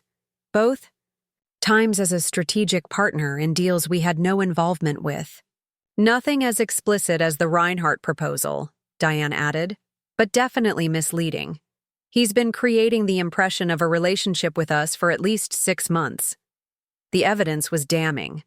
Henry had systematically misused Artemis's reputation to prop up his failing firm, all while belittling my life choices to my face.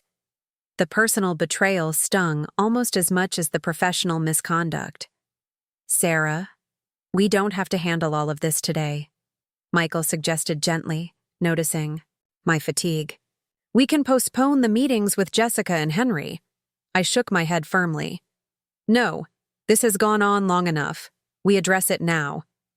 At precisely 2 p.m., the receptionist announced Jessica's arrival. As she was escorted to the conference room, I watched her expression shift from confusion to awe as she took in the surroundings. Sarah, she said as she entered, eyes wide. What is this place? And why is Michael here? I took a deep breath, preparing for the first of 2 difficult conversations that would forever change our family dynamic. Jessica, welcome to Artemis Capital Partners, I said, gesturing to the company logo on the wall behind me. There's something I need to tell you about your brother, about my company, and about why those 2 worlds are colliding today in ways I never intended. Jessica lowered herself into a chair, her eyes darting between Michael and me, confusion evident on her face. I don't understand. You own Artemis Capital? The investment firm that's been making headlines for the past few years? I nodded, taking the seat across from her. I founded it 5 years ago, using my Goldman Sachs connections and the investment portfolio I'd been quietly building since before Sophia was born. 5 years? Jessica repeated, her voice rising slightly. You've been running a major investment firm for 5 years and never told me? I'm your sister.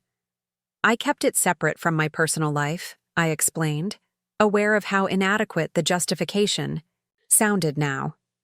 At first, it was to protect Sophia from unwanted attention, to give her a normal childhood. Then it became habit, I suppose. A way to move between worlds without the complications that came from merging them. Jessica's expression shifted from hurt to something more analytical as the implications began to sink in. Wait, this has something to do with Henry, doesn't it? That's why you asked me here. Victoria handed Jessica a folder containing the Reinhardt financing documents. Your brother has been using Artemis Capital's name without authorization, representing us as a committed financial partner in deals we've never agreed to. Jessica scanned the documents, her face paling. This can't be right. Henry wouldn't. She trailed off as she continued reading, the evidence undeniable. Oh my God. He actually did this. There's more, I said gently, signaling to Adam, who presented the additional instances we'd discovered of Henry leveraging our firm's reputation without permission. As Jessica absorbed the full scope of her brother's actions, her initial disbelief gave way to anger. That sanctimonious hypocrite! All these years, talking down to you about your domestic lifestyle while he was… what? Committing fraud? We believe Whitmore Financial is in serious financial trouble, Michael explained. These actions appear to be increasingly desperate, attempts to keep the firm afloat. Jessica set down the documents and looked at me directly. Does he know that you know? He knows I'm behind Artemis now, I confirmed. Margaret Donovan made sure of that last night. What he doesn't yet understand is that we've discovered his unauthorized use of our name. He's coming here at 3 p.m. Jessica's hand flew to her mouth. You're confronting him today? Here? We have to, I said firmly. The Reinhardt financing is proceeding based on fraudulent representations. There are legal and ethical obligations we can't ignore. And the family fallout? Jessica asked quietly. It was the question that had been weighing on me most heavily. That's why I wanted you to know first. This will affect all of us. You, Michael, Sophia. Once we formally disavow these documents, the consequences for Henry will be severe, professionally and possibly legally. Jessica was silent for a moment, processing. Then she straightened, her expression hardening with resolve. I want to be here when he arrives. Jessica, that might not be the best. Michael began. No, she interrupted firmly. Henry is my brother. I've looked up to him my entire life, defended him even when he was being insufferable. If he's done what these documents suggest, I deserve to hear his explanation firsthand. I exchanged glances with Michael, who gave a slight nod of understanding. All right, I agreed. But this needs to remain a controlled discussion, not a family confrontation. Victoria and Diane will be present as representatives of Artemis Capital. As Victoria arranged for additional seating in the conference room, I took Jessica aside for a more private conversation. There's something else you should know, I said quietly. Margaret Donovan has offered Artemis a significant opportunity, increased investment in Midwest manufacturing and a seat on their board. Jessica's eyes widened, which would directly compete with Henry's Reinhardt deal. Yes, and while we're evaluating the offer on its financial merits, I can't pretend the personal implications don't exist. Jessica studied me for a moment. You're worried about how this looks, taking down your brother-in-law's firm while simultaneously strengthening his competitor. I'm worried about the truth getting lost in the drama, I admitted. This isn't about revenge or family politics.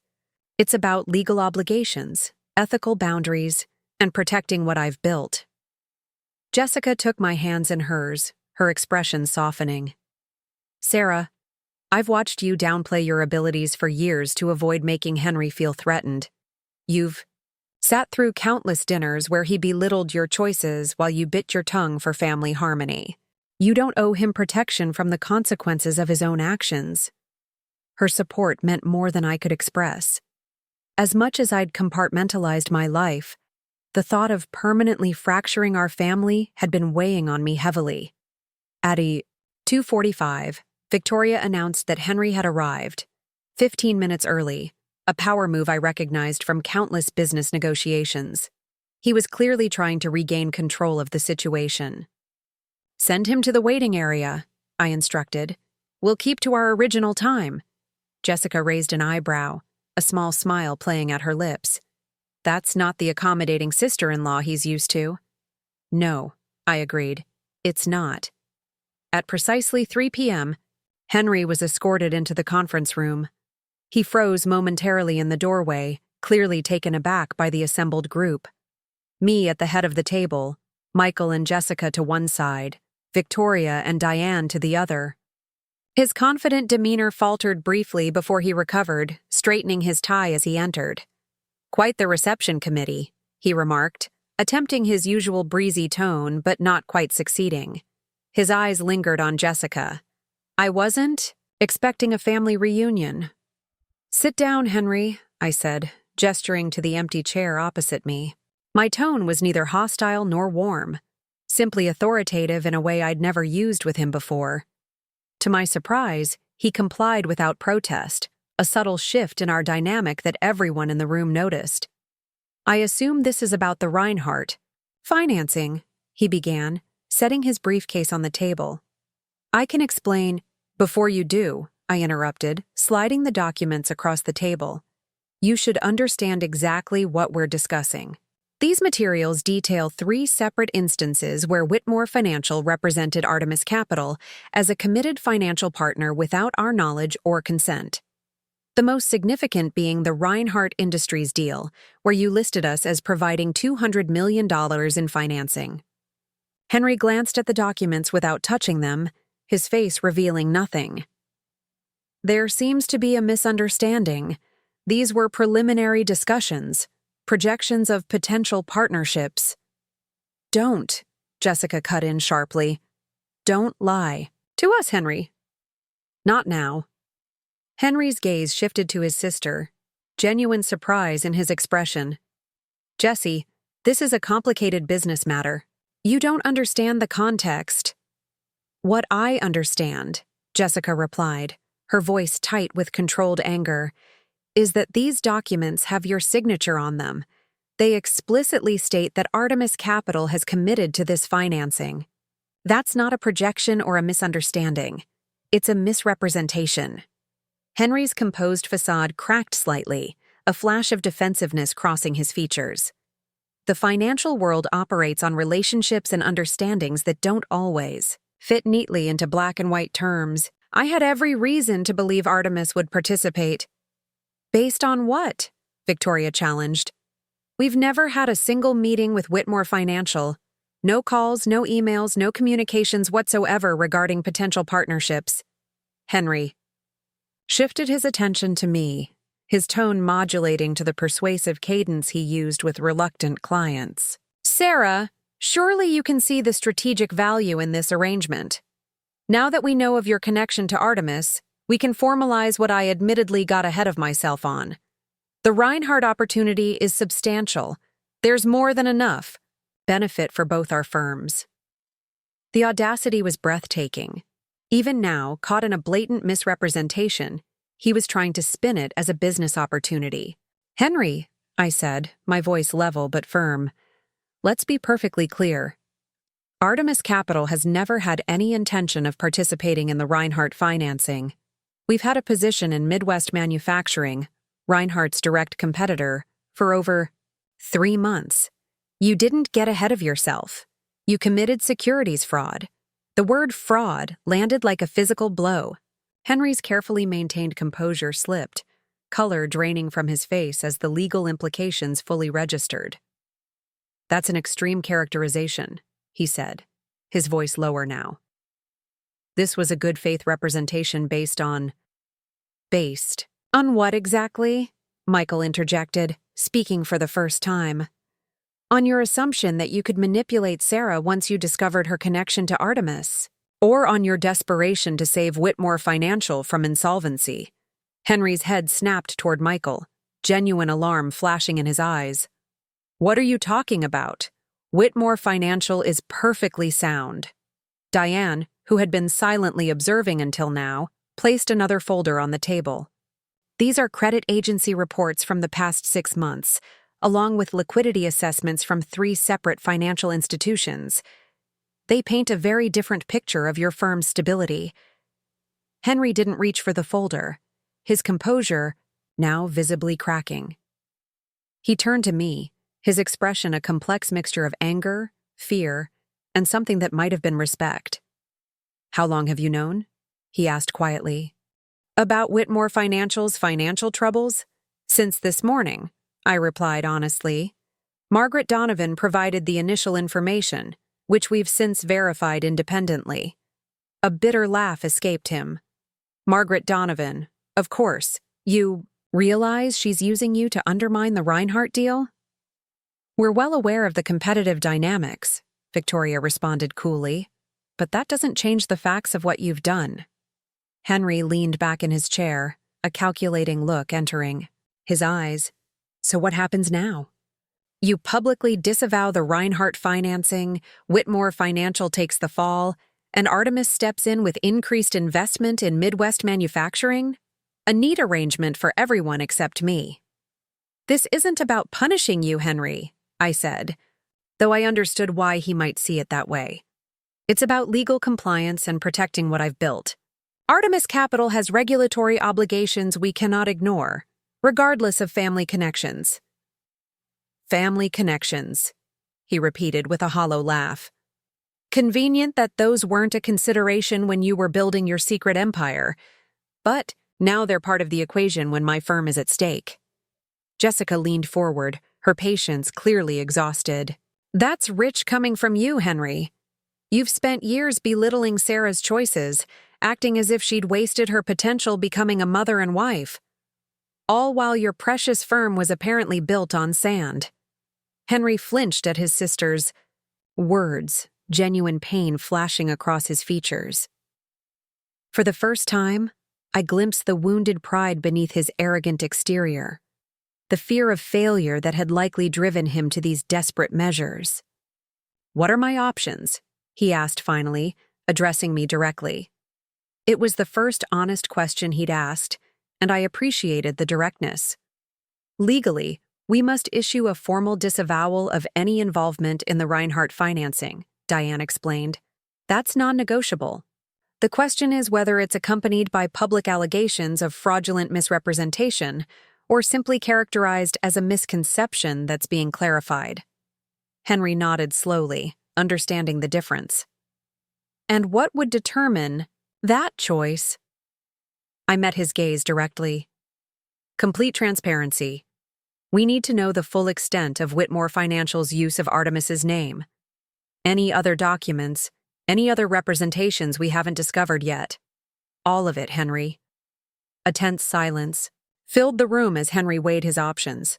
I could almost see the calculations running behind his eyes, assessing his legal exposure, his remaining leverage, the likelihood of salvaging anything from this situation. And if I provide that transparency? He asked cautiously. Then we work. With you on a managed disclosure that minimizes market disruption, I replied. We won't protect you from the consequences of your actions, Henry, but we don't need to actively worsen them either. It wasn't forgiveness. It couldn't be, given the magnitude of his misconduct. But it was the closest thing to mercy I could offer while fulfilling my obligations to Artemis Capital. Henry looked around the room, taking in the resolved expressions on every face. Whatever he had expected from this meeting, whatever leverage he had hoped to maintain, he now understood the reality of his position.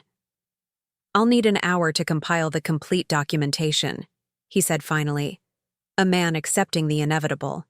There are 3 additional instances where Artemis was referenced as a potential partner. The admission hung in the air, confirmation of what we had suspected but hoped wasn't true. The systematic nature of the misrepresentation made it clear this wasn't a one-time lapse in judgment, but a calculated strategy. As Henry stood to leave, promising to return with the documents, Jessica called after him. Why, Henry? All these years of looking down on Sarah's choices when you were the one cutting corners? Why the act? Henry paused at the door, his shoulders sagging slightly. For a moment, the facade of confidence fell away completely. Because she made it look effortless, he said quietly. Family, community work, everything she touched seemed to thrive naturally, while I was working 80-hour weeks just to stay afloat, watching the market change around me, becoming increasingly irrelevant. He glanced back at me. It was easier to dismiss her world than admit I was failing in mine. With that raw admission, he left, leaving behind a stunned silence. It wasn't an apology, not really. But it was perhaps the first genuine thing Henry Whitmore had said to me in years. As Henry's footsteps faded down the hallway, the conference room remained silent, his final words hanging in the air. The glimpse of vulnerability from a man who had always projected nothing but unwavering confidence had caught us all off guard. Jessica was the first to speak. "Well," she said shakily, "that wasn't what I expected." "No," I agreed, still processing. "Henry's admission?" "It wasn't." Michael moved to stand behind my chair, his hand resting supportively on my shoulder. "You handled that remarkably well." Victoria was already on her phone, coordinating with our communications team to prepare for the inevitable disclosures. Diane was reviewing her legal notes, plotting the careful path forward. "Do you believe him?" Jessica asked quietly. "That there are only 3 additional instances?" "We'll verify everything independently," I assured her. "But yes, I think at this point, he understands the value of complete transparency." Jessica nodded, then looked at me with a mixture of admiration and lingering hurt. 5 years, Sarah. You've been running this company for 5 years and never told me." "I'm sorry," I said sincerely. The separation between my worlds became a habit, then a strategy. The longer I maintained it, the harder it seemed to bridge the gap.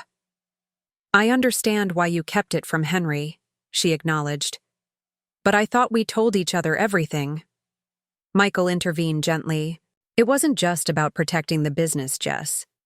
Sarah wanted Sophia to have a normal childhood, free from the complications that come with wealth and power. The fewer people who knew, the easier that was to maintain." Jessica seemed to accept this, though I could tell the revelation had shaken her perception of our relationship. "So what happens now? With Henry, with the family, with everything?" It was the question we all faced. How to navigate the new reality where my carefully compartmentalized worlds had completely collapsed into one another. Professionally, we proceed with the formal disavowal, but frame it carefully to give Henry a chance to manage the fallout, I explained. Personally, that's more complicated. "Mom's going to be devastated," Jessica said, naming the family member we'd all been carefully not mentioning. Our mother had always idolized Henry, the successful son who had followed in our late father's financial footsteps. "This will break her heart." "She deserves to know the truth," I replied, though the thought of that conversation filled me with dread. "But we'll find a way to tell her that preserves as much dignity as possible." Victoria returned to the table after finishing her calls. "The communications team is preparing statements under both scenarios. Legal is drawing up the formal disavowal documentation, and I've asked Adam to conduct a thorough search for any other instances where Whitmore Financial might have leveraged our name." I nodded my appreciation. "And the Midwest manufacturing offer?" "Thomas and the investment team have completed their preliminary analysis," Victoria reported. "Purely on financial merit, it's an extremely attractive opportunity. The board seat would give us unprecedented influence in a major manufacturing company, and their patent position is much stronger than Reinhardt's." "Which means, if we accept," Michael pointed out, "Henry's firm isn't just wounded, it's effectively finished." The Reinhardt financing was clearly his last lifeline. The weight of that reality settled over the room. Whatever professional distance I tried to maintain, this decision would have profound personal consequences. Henry wasn't just another financial professional who had committed misconduct. He was family. "We need to evaluate the Midwest offer solely on its merits," I said finally. "But we should delay our decision until after we've resolved the immediate legal issues with the Reinhardt financing. Let's not conflate the two matters." Victoria and Diane seemed satisfied with this approach. Jessica appeared torn, clearly struggling with the implications for her brother. "He brought this on himself, Jess," Michael reminded her gently. Sarah has obligations to her investors, to regulations, to the financial system itself. I know, Jessica acknowledged. It's just hard to reconcile the Henry I've known my whole life with someone who would do something this reckless and unethical. People aren't always who we think they are, I said, the truth of that statement resonating deeply with me. After all, I had maintained my own careful facade for years. As we prepared for Henry's return with the additional documents, I stepped away briefly to call home and check on Sophia. She had returned from school and was working on homework, blissfully unaware of the seismic shifts occurring in our family dynamics. I arranged for our regular sitter to stay late, knowing this day was far from over. When I returned to the conference room, Adam was providing an update on his continued investigation into Whitmore Financial. The firm's liquidity position is even worse than we initially thought, he reported grimly. They've been operating on increasingly narrow margins for at least 18 months. Without the Reinhardt deal, they'll likely be unable to meet their obligations by the end of the quarter. That explains the escalating risk-taking, Victoria noted. The misrepresentations became more explicit as their situation grew more desperate. Henry must have been under enormous pressure, Michael observed, not excusing the behavior but contextualizing it. The Whitmore name has been synonymous with financial success in this city for generations. The thought of being the one to lose it all would be unbearable, Jessica finished, understanding dawning in her expression. That's why he's been so obsessed with appearances, with status symbols. He's been trying to maintain the illusion of success while everything was crumbling. I thought about all the times Henry had made cutting remarks about my domestic choices, how he'd consistently positioned himself as the successful one who had made the right decisions. The irony was painful.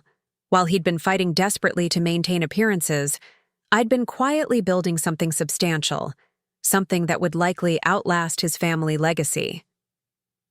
At precisely 4:30, Henry returned as promised, looking considerably more subdued than when he'd left. He carried a thin portfolio, which he placed on the conference table without his earlier defensive posturing. These are the 3 additional instances, he said simply. All from the past 8 months. 2 involved listing Artemis as a potential co-investor in deals that never materialized. The 3rd was more substantial, a partnership proposal to a European firm that implied an existing relationship between our companies. Diane reviewed the documents carefully, occasionally making notes. The systematic escalation was evident, from vague implications of a relationship to explicit financial commitments. Is this everything, Henry? I asked, needing absolute certainty. He met my gaze directly, the bravado entirely gone now. Yes, I've instructed my team to conduct a complete audit, but these are all the instances I'm personally aware of. Victoria made copies of the documents while Diane explained the next steps. We'll issue a careful disavowal of the Reinhardt financing tomorrow morning, characterizing it as a misunderstanding about potential participation. We won't specifically allege fraud, but we will be clear that Artemis Capital has never committed to the transaction. Henry nodded, accepting the approach. I've already spoken with my general counsel. We'll issue a corresponding clarification acknowledging the error and accepting full responsibility. His business-like tone couldn't mask the gravity of what this meant for Whitmore Financial. Such an admission would trigger immediate reviews from all their other business partners, likely accelerating the firm's collapse. What will you do? Jessica asked her brother, voicing the question we were all thinking. Henry's expression tightened. Damage control, initially. Then, I don't know. The firm probably can't survive this. He looked up at me, a question in his eyes. Unless you're considering some form of investment or partnership that could stabilize things while we restructure. The request wasn't entirely unexpected, but it still took me aback with its directness. After everything that had happened, he was still looking for a lifeline. That wouldn't be appropriate given the circumstances, I replied carefully. It would create conflicts of interest and raise serious governance questions for Artemis. He accepted this with a resigned nod. I had to ask. As Henry prepared to leave, having signed the necessary acknowledgments of his misrepresentations, he paused. Sarah, for what it's worth, I'm sorry. Not just for the professional misconduct, but for everything else. The condescension, the dismissal of your choices. You built something remarkable while I was destroying what my father left. Me! That must be quite satisfying to witness. The apology was unexpected, tinged with both genuine regret and a hint of his characteristic self-absorption. Still, it was more acknowledgement than I had expected. This gives me no satisfaction, Henry, I said truthfully. I never wanted to. See you fail. No, he agreed with a rueful smile. That's the difference between us, I suppose. I spent years hoping you'd fail at your domestic experiment so you'd finally acknowledge I'd made the right choice. And now... He gestured vaguely at the office around us. The irony isn't lost on me. With that, he left, shoulders slumped but dignity somewhat intact. The carefully choreographed confrontation had gone about as well as could be expected under the circumstances. Once he was gone, Jessica let out a long, shaky breath. So that's it? Whitmore Financial just ends? Not necessarily, Victoria interjected. They may find other financing, though it will be challenging given these revelations.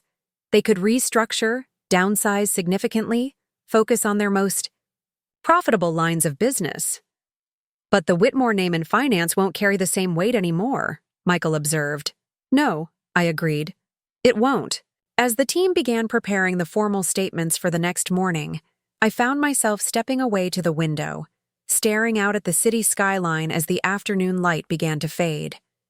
The magnitude of the day's events was still sinking in. By tomorrow, my identity as the founder of Artemis Capital would be public knowledge, forever changing how the world, and my family, saw me. Jessica joined me at the window, her expression pensive.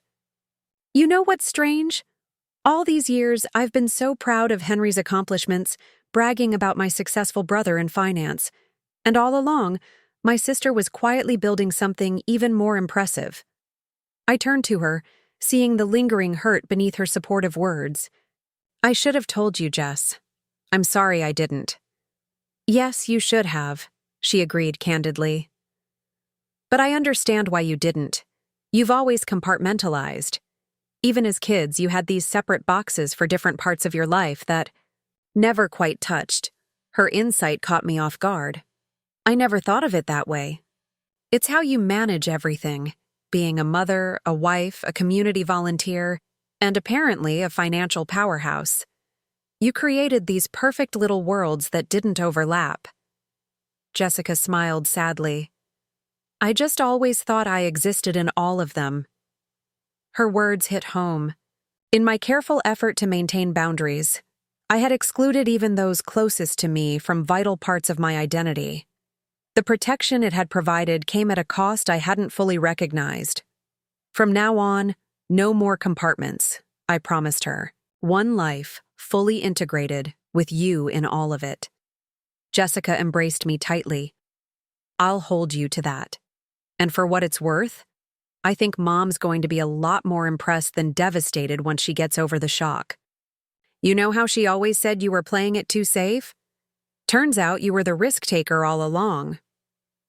As Jessica left to make the difficult call to our mother, Michael approached, slipping his arm around my waist. Penny for your thoughts? He asked softly. I leaned into his embrace, drawing strength from his steady presence. I'm thinking about Sophia, about how to explain all this to her, about what happens tomorrow when the world knows that Sarah Williams, PTA volunteer and devoted housewife, is also the founder of Artemis Capital. She'll be proud, Michael said confidently, and probably a little smug that her mom is secretly a badass. The comment startled a laugh from me, releasing some of the tension I'd been carrying. I hope so. I hope she understands why we kept it separate, and why that separation no longer makes sense. Victoria approached with a tablet displaying the final draft of our statement for the morning. As I reviewed it, the reality of what tomorrow would bring came into sharp focus. "If there's nothing else you want to change," she said as I handed it back, "I'll submit this to regulatory filing and release it to the press at 8 a.m. tomorrow." I nodded my approval. It's time. By 7 p.m., the immediate crisis management was complete. The team had dispersed, with clear assignments for the morning's disclosures. Jessica had gone to be with our mother, who had reportedly taken the news with stunned silence followed by surprisingly adaptable acceptance. Henry had retreated to his office to begin the painful process of informing his partners and clients about the coming storm. Michael and I were the last to leave the Artemis offices, walking hand in hand to the parking garage like any ordinary couple heading home after a long day. But nothing about this day, or the days to come, would be ordinary. "Ready for tomorrow?" Michael asked as we reached the car. I took a deep breath, considering the question seriously. The public revelations, the media attention, the inevitable family tensions, all of it lay ahead. "Yes," I realized, with a certainty that surprised me. "I've been ready for a long time. I just didn't know it." As we drove home to Sofia, to the life that would now merge completely with my professional identity, I felt a surprising sense of liberation. The exhausting effort of maintaining separate worlds was ending. Whatever challenges tomorrow brought, I would face them as my complete self. Not just a housewife, not just a financial strategist, but both and everything in between. Henry's condescending voice echoed in my memory. Just a housewife. The phrase that had once stung now seemed absurd in its limitation. I had never been just anything. None of us are. The complexity of our full selves defies such simple categorization. Tomorrow the world would learn that lesson about Sarah Williams, and I was finally ready to embrace it myself. 3 months later. The renovation of our home office was finally complete. Gone was the small desk tucked into the corner of a converted guest room. In its place stood a spacious workspace with dual monitors, custom cabinetry, and a comfortable seating area for small meetings. The wall behind the main desk featured 3 framed magazine covers: Forbes, Business Insider, and Working Mother, all featuring what the media had dubbed the stealth CEO. I was arranging fresh flowers on the sideboard when Michael appeared in the doorway, coffee in hand. "The new space suits you," he observed with a smile. "It does," I agreed, accepting the mug gratefully. "Though I still can't believe I let you talk me into framing those magazine covers. Someone in this family needs to celebrate your achievements," he teased, "since you're still determined to downplay them at every opportunity." I rolled my eyes good-naturedly. The past 3 months had been a whirlwind of adjustments, professional, personal, and everything in between. The initial media frenzy had eventually settled into a steady hum of interest, particularly in financial circles where my dual life continued to fascinate. Artemis Capital had not only weathered the revelation of my identity, but thrived in its aftermath. Our assets under management had grown by 20%, with new clients specifically seeking us out for the strategic insight they believed had been demonstrated by my years of operating behind the scenes. The Midwest Manufacturing Partnership had proceeded as planned, with their board seat providing Artemis unprecedented influence in the manufacturing sector. Their stock had risen 18% since our increased investment, a vindication of our strategy that the business press had covered extensively. Whitmore Financial, meanwhile, had undergone significant restructuring. Henry had been forced to sell their premium office space, lay off nearly half the staff, and refocus on a much narrower set of services. The firm had survived, barely, but would never regain its former prominence. The personal fallout had been more complex. Henry and I had maintained a careful distance initially, communicating primarily through Jessica while the professional implications settled. Our mother had adapted to the new family dynamic with surprising flexibility, revising her previously dismissive attitude toward my life choices to one of exaggerated pride. Sophia had adjusted with the resilience of youth, initially enjoying her brief moment of reflected fame before settling back into normal adolescent concerns. Her school friends had been impressed for approximately 2 weeks before something else captured their attention. The doorbell rang, interrupting my thoughts. "That's probably Jessica," Michael noted, checking his watch. "She's early for Sunday. Brunch." "Actually," I corrected him, "she's bringing Henry." Michael's eyebrows rose. "Is that wise?" "It's time," I said simply. "We've all had 3 months to process everything. The professional issues are resolved. What remains is family." Though Henry had reached out several times in recent weeks, this would be our first face-to-face meeting since the confrontation in my office. The invitation to our traditional Sunday brunch, something he had declined for years, always citing more important commitments, had been an olive branch from both sides.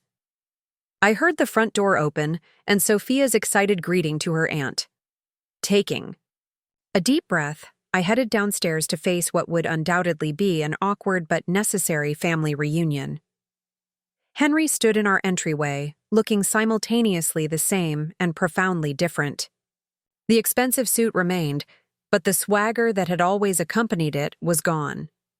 In its place was something that looked remarkably like humility, an expression I had never expected to see on Henry Whitmore.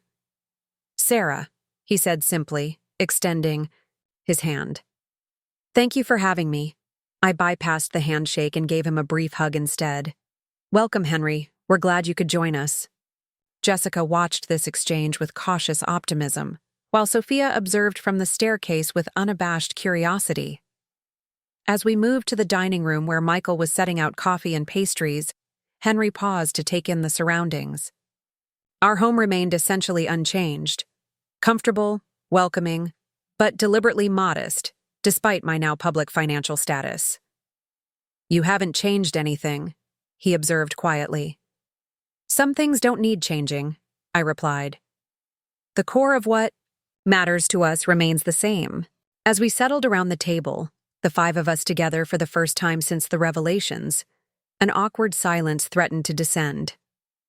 Sophia, bless her 12-year-old directness, broke it. "So, Uncle Henry, Mom says your company almost went bankrupt. Is that why you don't have your fancy car anymore?" "Sophia!" I exclaimed, mortified.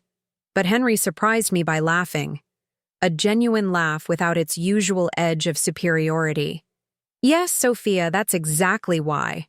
I made some poor choices and had to sell it. Our new minivan has better cup holders anyway," she informed him seriously. And just like that, the tension cracked. Not broken entirely, but fissured enough to allow real conversation to begin. Over the next 2 hours, we navigated the new landscape of our family relationships. Henry more subdued but surprisingly candid, Jessica mediating when necessary, Michael providing his steady perspective, and Sophia interjecting with occasional unfiltered observations that somehow cut through the adult pretense. By the time dessert was served, Henry and I had reached a fragile but genuine understanding. The professional competition was settled. Artemis Capital had clearly emerged the stronger institution, while Whitmore Financial was rebuilding on a much smaller scale. What remained was the more complex negotiation of family bonds that had been strained but not broken. "I've been offered a teaching position at the business school," Henry mentioned as Michael served coffee. "Just one course to start, ethical considerations in financial representation." The irony wasn't lost on any of us, but there was something hopeful in the idea of Henry transforming his failures into lessons for others. "You'll be good at that," I said sincerely. "You've always been an excellent communicator." As Henry prepared to leave, he paused at the door. "Sarah, I don't think I ever properly apologized. Not just for the professional misconduct, but for years of, well, being a condescending ass." Apology accepted, I said simply. We all have our journeys, Henry. Yours just took a more dramatic turn than most. Indeed. He smiled ruefully. Though I still can't believe you managed to build $1 billion investment firm while making it to every one of Sophia's dance recitals. That's because Mom's a badass, Sophia called from the living room, where she was sprawled with her homework, language, Michael and I corrected automatically, while Jessica laughed. Henry nodded thoughtfully. She's not wrong, you know. After they departed, Michael and I stood in the kitchen, processing the milestone the brunch represented. That went better than expected, Michael observed, loading the dishwasher. It did, I agreed. Henry's different, more human. Nothing like spectacular failure to prompt self-reflection, Michael noted dryly. Do you think it will last? I wondered. This new, humbler Henry? Michael considered this thoughtfully. People can change when they're forced to confront their own mythology. Henry built his entire identity around being the successful one, the financial genius.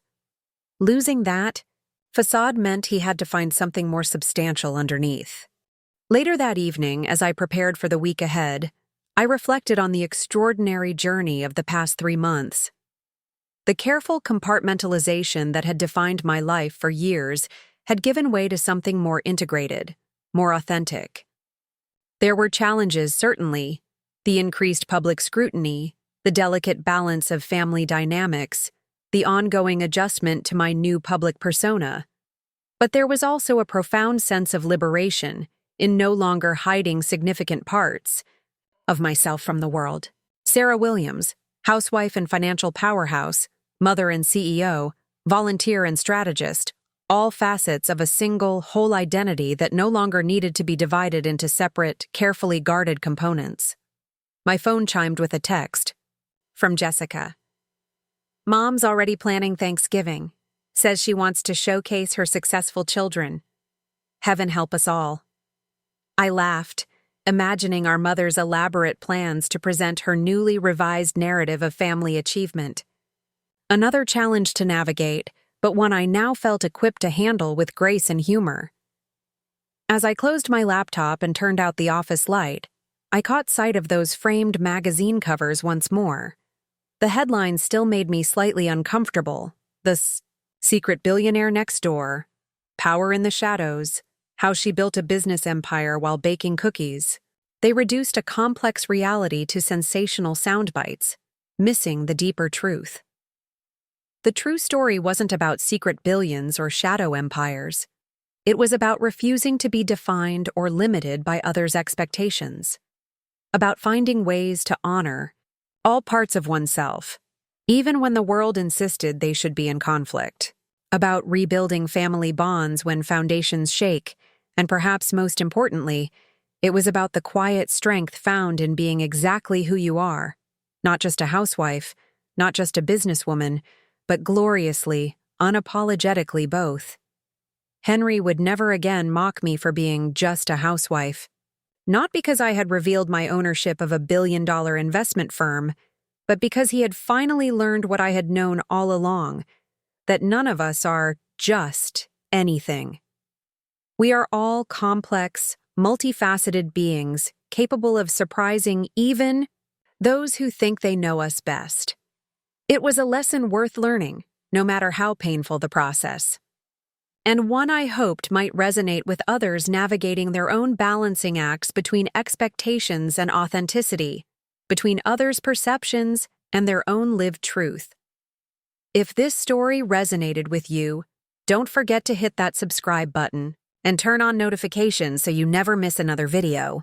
I share new stories like this one every week that are designed to inspire, entertain, and sometimes make you think differently about success, family, and the masks we wear.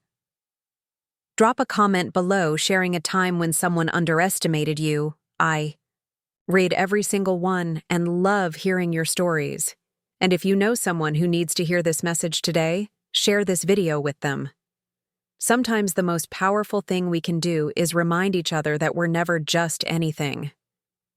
Thanks. for watching, and I'll see you in the next video.